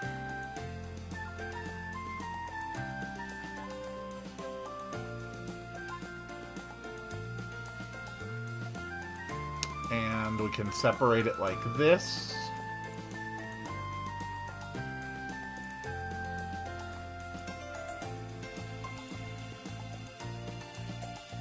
Okay.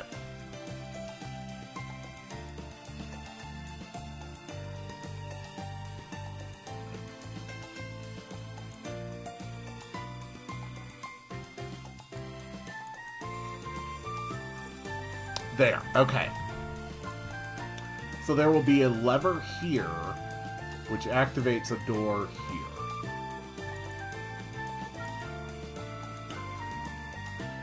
So we're going to put some kind of door there.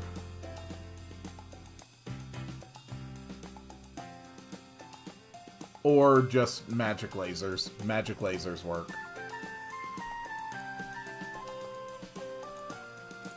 Okay. And this is going to be cat-based gate. I feel like there should be magic ingredients around the cat folks' village to do what? What do they do?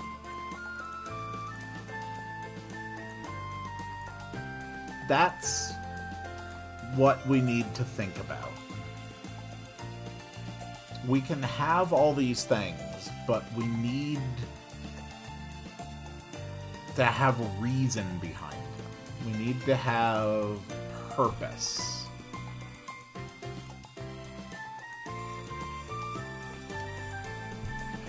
Crack. Okay, crack, that does what? That's not an answer to what a thing does.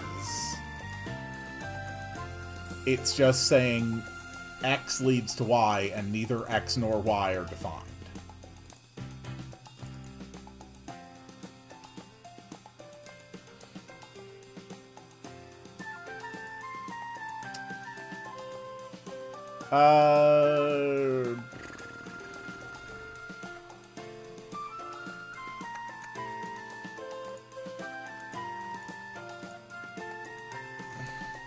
Okay, we really should color code this, so I suppose we'll just have it be red.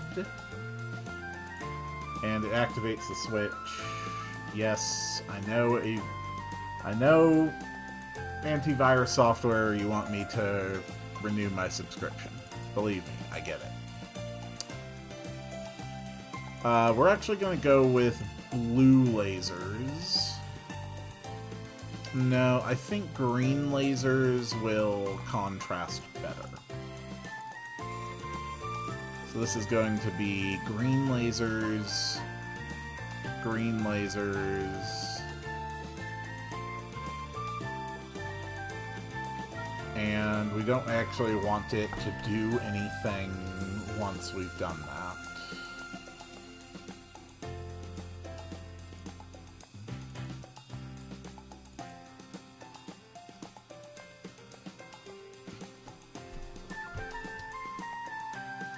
From a gameplay perspective, they power up Thatcher's attacks and Elena's magic attacks. Should be able to find catnip in the jungle because Cole really wants crack in the jungle. We already had an entire section where we're saving an entire dock full of cargo because he wants drugs. I think that's enough drugs.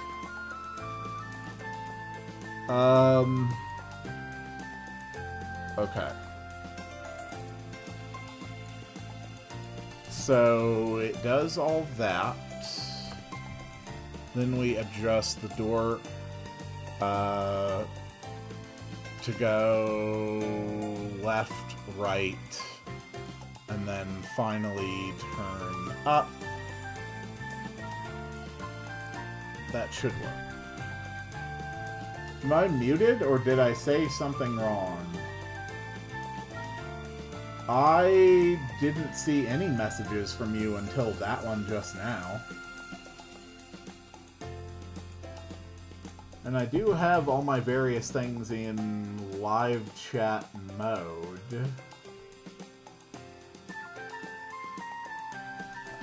Yeah, I'm sorry, Official Bryson. That is the first message I had seen from you. Yeah, if you have ideas for the project, you are welcome to be in.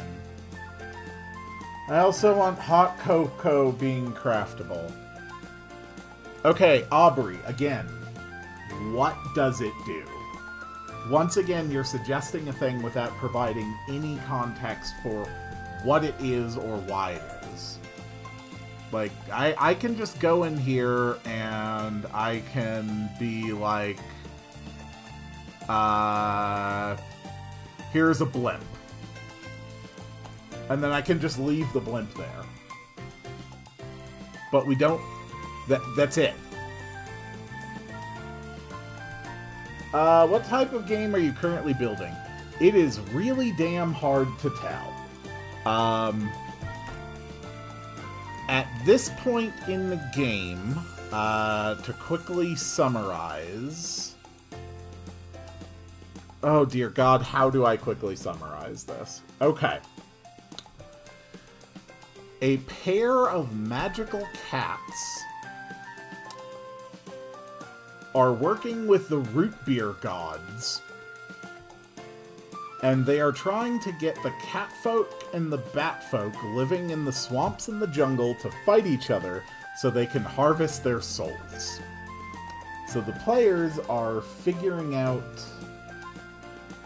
sort of this conspiracy. They are sailing down to this island here and entering into sort of where the magical cats have had their main base of operations. So I'm just building like the basic map structure for that right now. Anyway, that's the big overarching picture for this part of the game. Eventually, once the conspiracy is fully uncovered and all the exposition's out of the way, we will go to the Pepsi headquarters into the Willy Wonka-style factory basement and go through an interdimensional rift to defeat the root beer gods. I think that counts it for a quick summary of what's going on. It makes very little sense. Alright, let's make all the staircases work. First, we need to be able to actually get inside the building.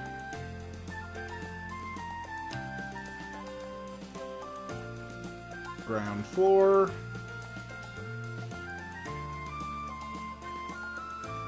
Okay. So this goes down to the first basement floor.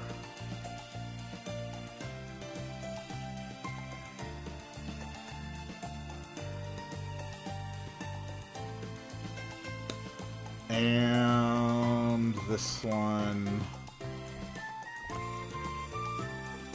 will go here.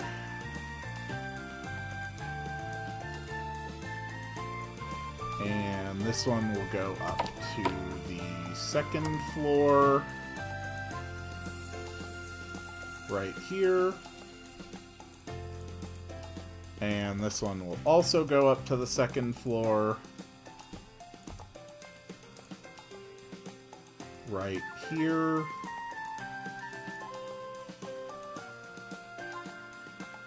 Well, how do you imagine cat folks casting their spells? Magically. Okay. This one goes up to the ground floor. And this one goes up to the ground floor.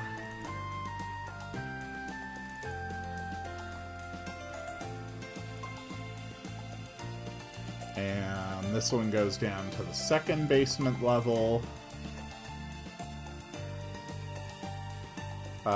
Right here, facing left.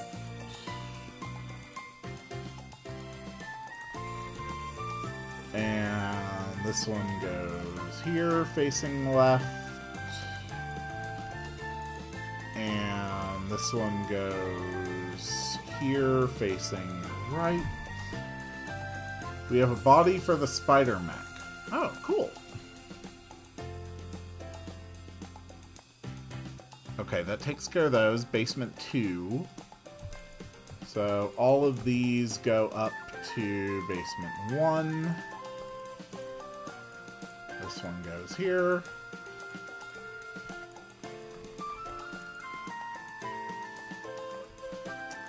This one goes...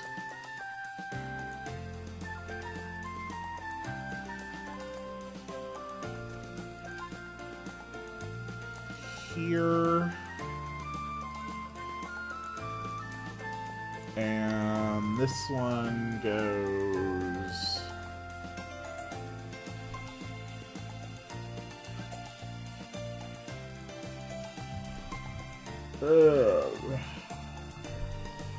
Aubrey, they're just people. They are people with cat-like features. They do normal human things in normal human ways. Because they are people. That's how it works.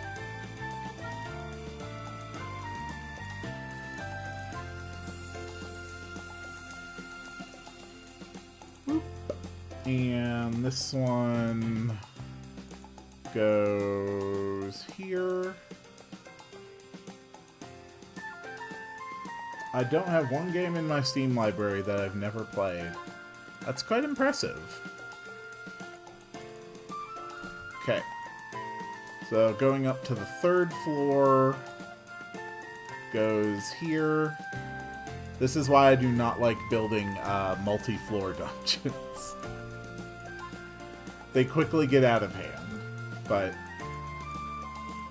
one of the big goals is to constantly push myself, so it's fine doing one big one.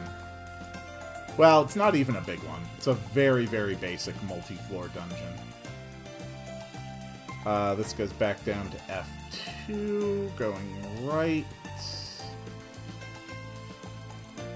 And...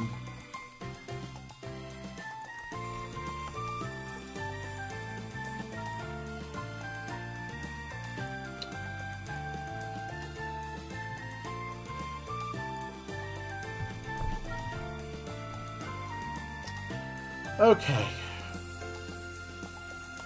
Okay. You know what? I know how we're going to address this.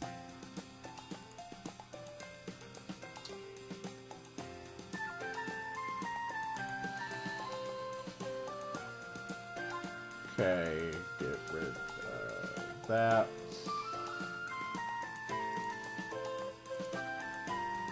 Get rid of that.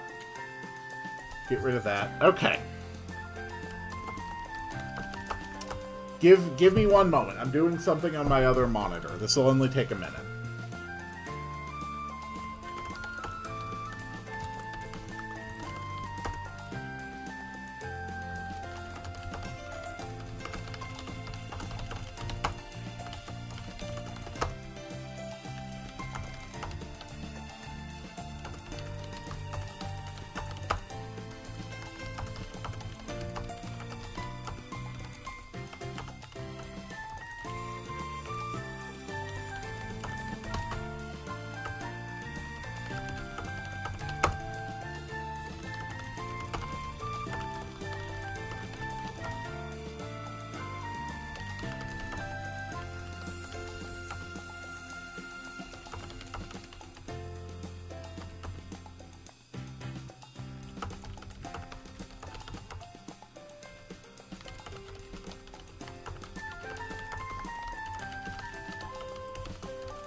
Okay, here we go. No, Aubrey, I think I found a solution that's going to work for both of us. Hello, ChatGPT. I am designing a game in RPG Maker. Among the various things in the game are a race of people with cat-like features. They are skilled in magic and they live in a jungle land. Somebody in my chat keeps asking questions about things the cat folk do or think. I will pose you their questions. Can you please generate answers to satisfy their endless curiosity so I don't have to think about it?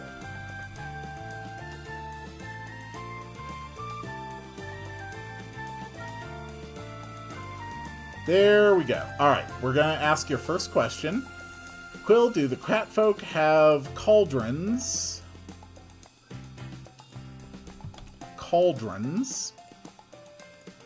To make potions, or are they just for cooking? Alright, here we go.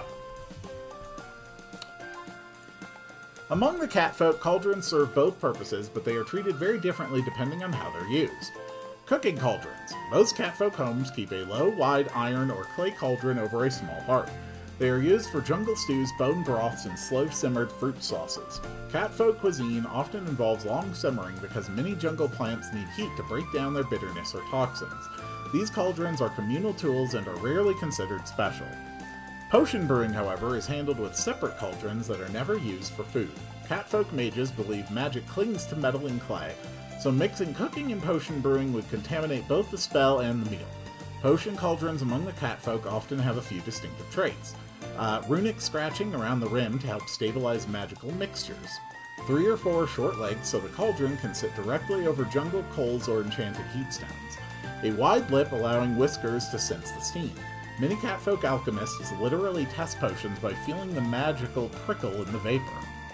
Alright, there you go. There's our answer. None of this will be integrated into the game in any way. Anyway, let's do some testing. Oh, not that one.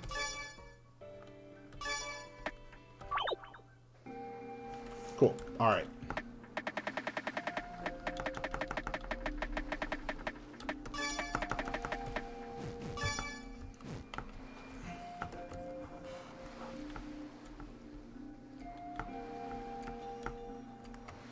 Whoops.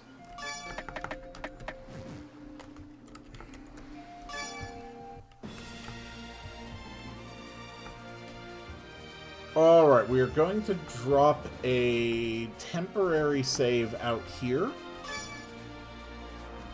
that we can use for the purposes of testing these areas.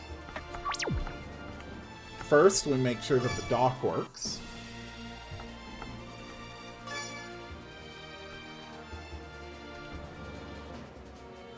Okay, well, the dock needs music. Cat-based dock needs music. Ah, okay. Cat-based doors need different sound effect and button activation. Cool. I can't move. Okay. I cannot move on the carpet.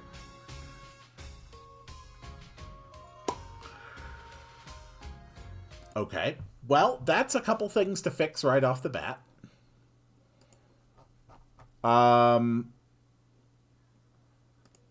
I think it is because when I cleared the top layer, I did it with the special transparent block that can't be walked on. That might be the situation. So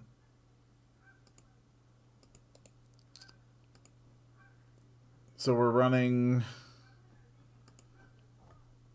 for the cat-based dock, we play nothing, and we autoplay the sound. I'm so sorry. Waves. Can we do waves? That's good enough. You know something is bad when Nintendo's lawyers are the one in the good.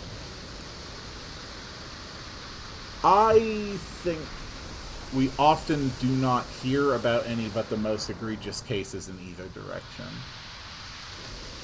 Okay. So we need to make the gates take longer to open.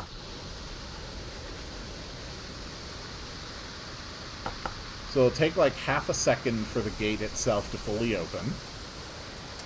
It will activate on the action button.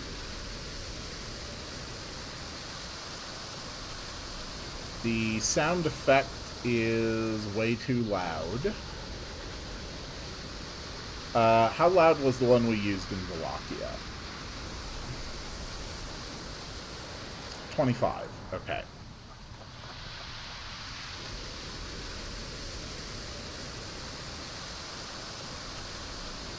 So, sound.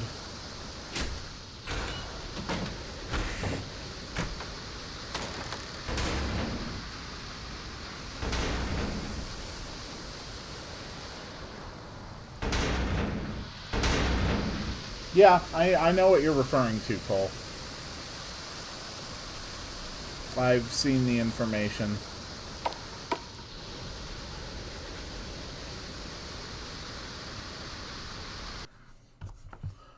There's going to be a lot of companies suing the US government for tariff repayment. Nintendo was not the first, and they won't be the last.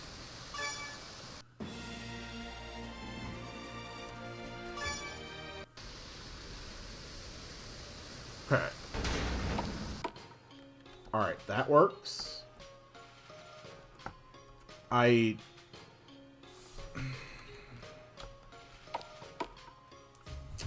Okay.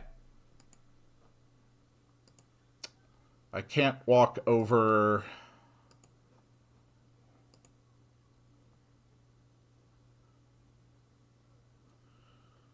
Okay.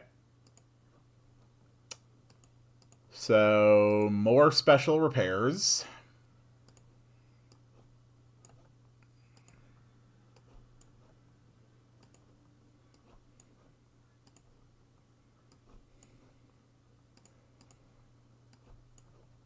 There we go. And back in. You have 4 party members, which is good, but you have to beat 3 phases. Midna. I don't know why you said Midna. Okay. Why can I still not walk there?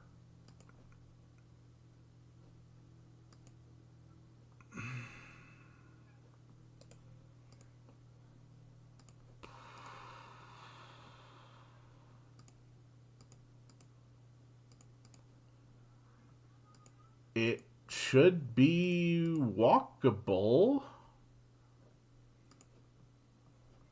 Okay, well.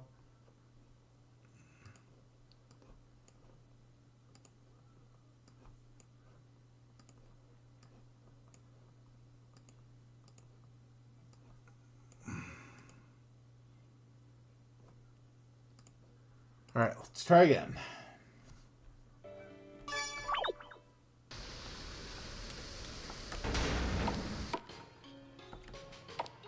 Okay, it works. And they are already broken.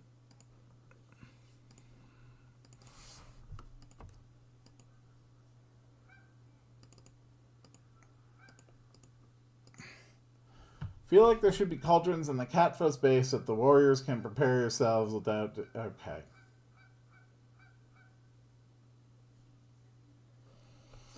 I don't have cauldrons. I don't have cauldrons. I don't have cauldrons. I don't have cauldrons. I don't have cauldrons. So there are not going to ever be any cauldrons. When will the shadow double be implemented? I do not know.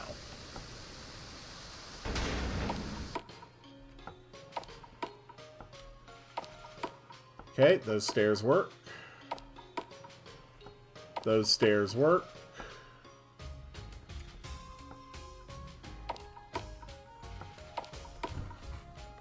Those stairs do not work.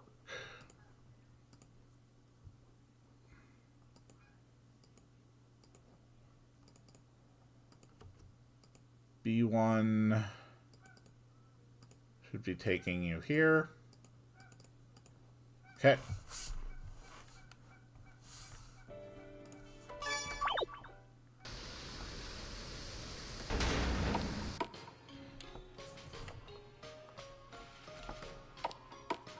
Okay. That works. That works. That works.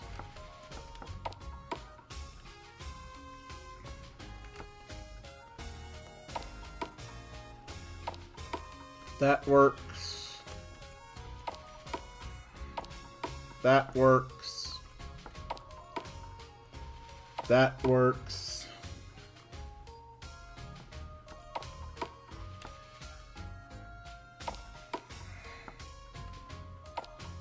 Okay.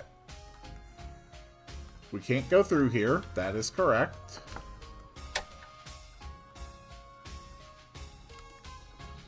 Okay. Now we can go through here. Alright, so the switch works.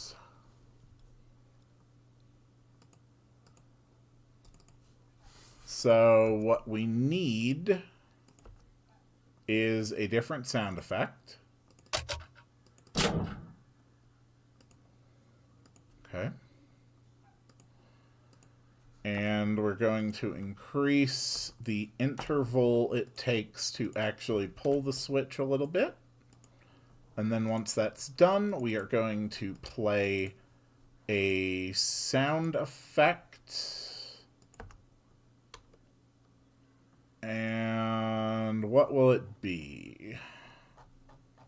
What will it be?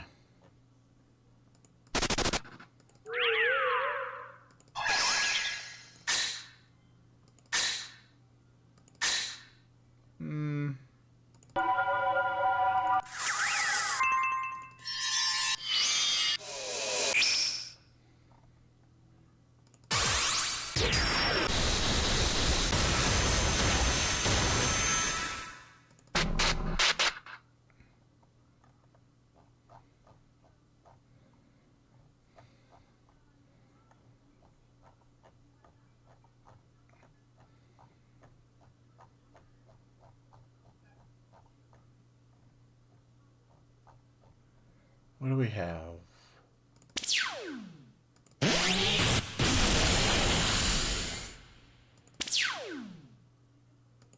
Okay.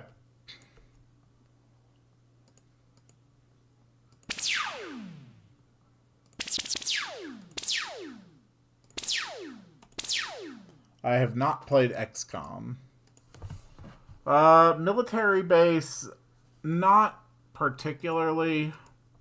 It's more just like a magical retreat.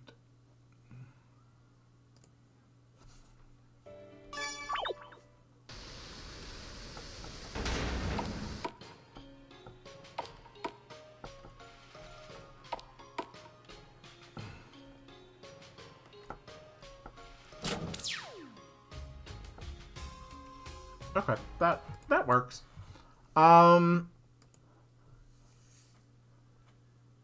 I kind of like the idea of having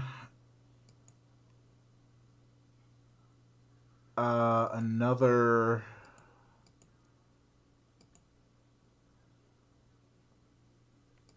You know what? One laser is fine. Have you played any tactical RPGs? I did an entire series on Tactics Ogre. last year. So yes, I have. Okay, so that works.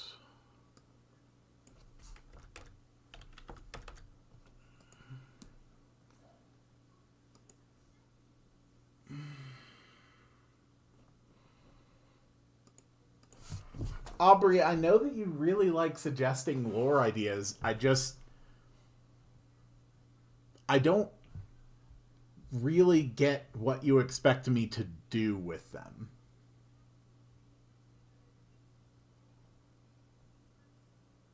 Like, how do we turn that into something in the game? That's one of the real difficulties, is translating world building ideas into an interactive form, and it is a very challenging thing to do. And finding a way to do it while being kind of cohesive, while kind of actually having everything like fit together and without it getting overly bloated, is very difficult to do. The more layers of complexity we add, the more it doesn't feel like an actual complete project. The more it will end up inevitably feeling, to anyone who plays it, just like a bag of random stuff that you're just grabbing and pulling out of. And while that's definitely what this is going to be, I do want there to be some kind of real sense of cohesion between the different elements of the game.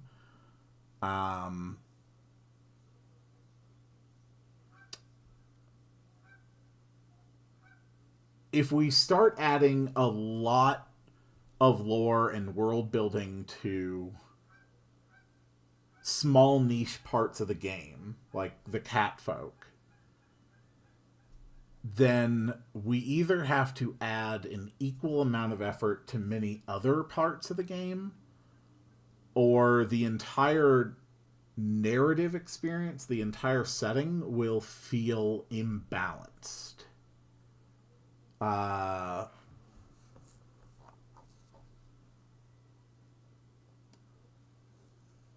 mean, I kind of that's what happened with Wallachia back in Act 2. I went really deep into the lore there, and that was really to justify the fact that it was suggested that we have a false Hydra. And unfortunately, that requires a fair bit of explanation to even get across the very simple and shortened version of what a false Hydra is, what it does, how it does it, and the threat that it poses. But we were able to build an entire act of the game around that core concept and integrate it. And so a whole section of the adventure has basically been crafted around that one suggestion. Basically just in order to even like justify it and make it work.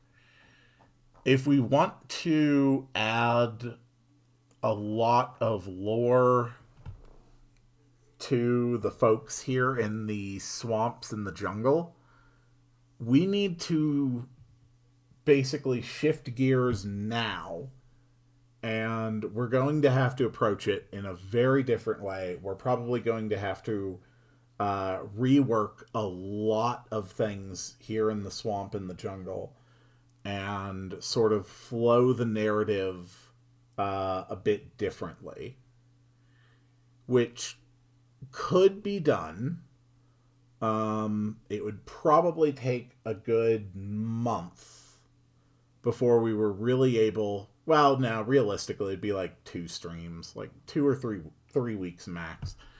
But we would have to spend a lot of time essentially reworking multiple systems and multiple things in the areas we've already built and try to sort of adjust that direction a little bit. I would prefer not to do that. Although, if that is the direction that we would like to go, we can.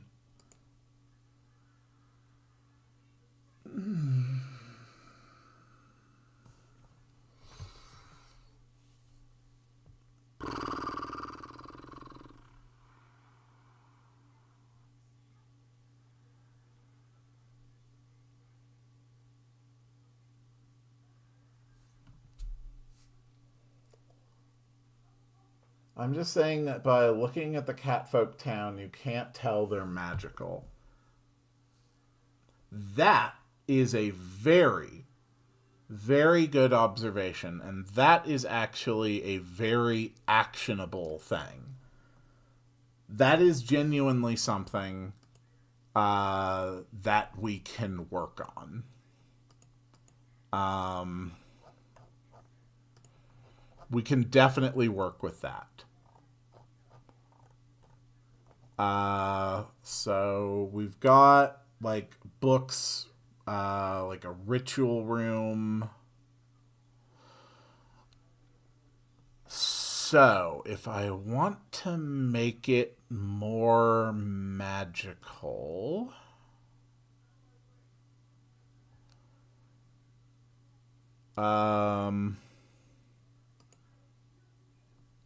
we can start with a few basic decorations to sort of help with that.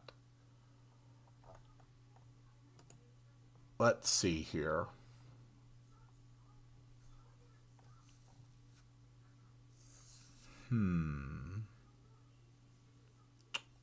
How do we approach this?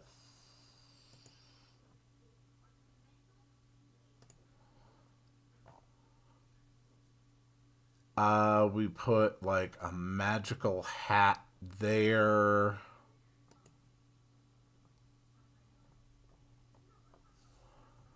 We don't need to do like a ton to really sell this, but we could put like some scrolls there.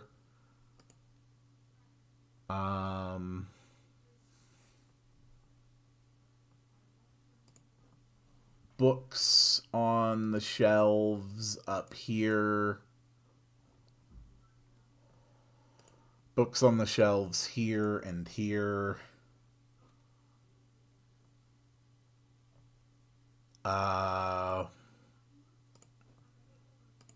We can have like potion stuff on the walls here, along with like some bags.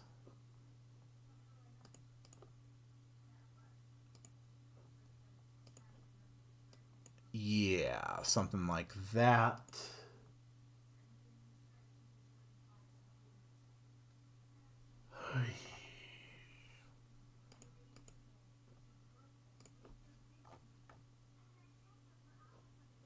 Okay. And then we could add like some magical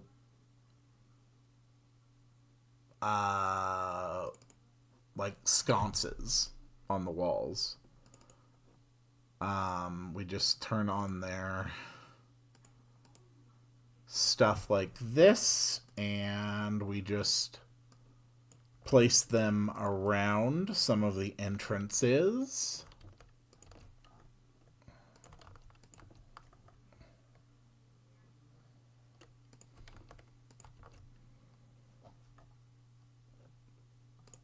There you go. Okay.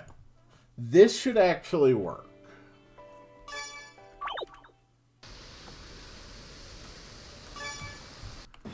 Alright, let's take a look, Aubrey, and you can tell me if you think that this is better.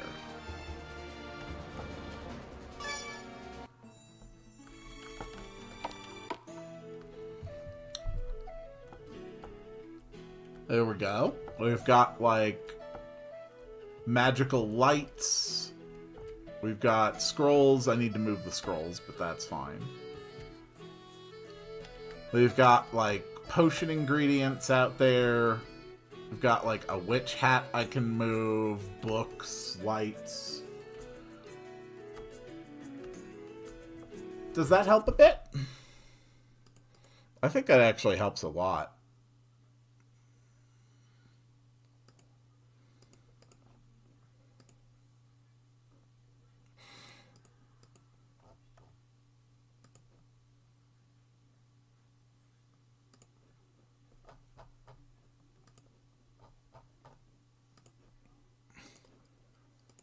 Yeah, I think that makes a lot of difference.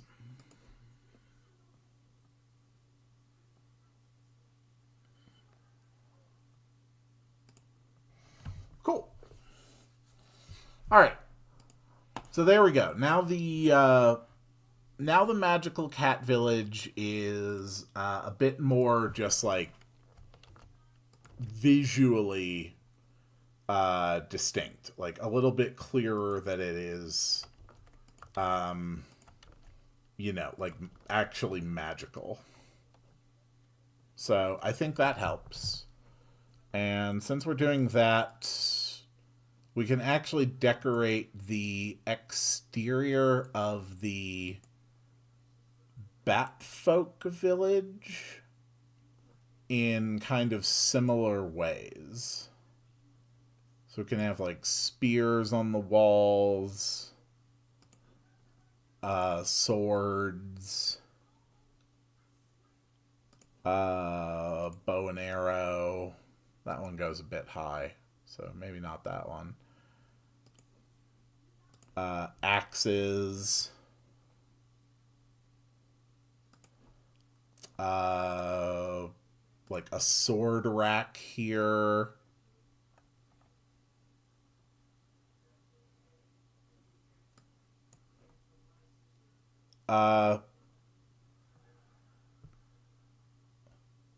Some spears.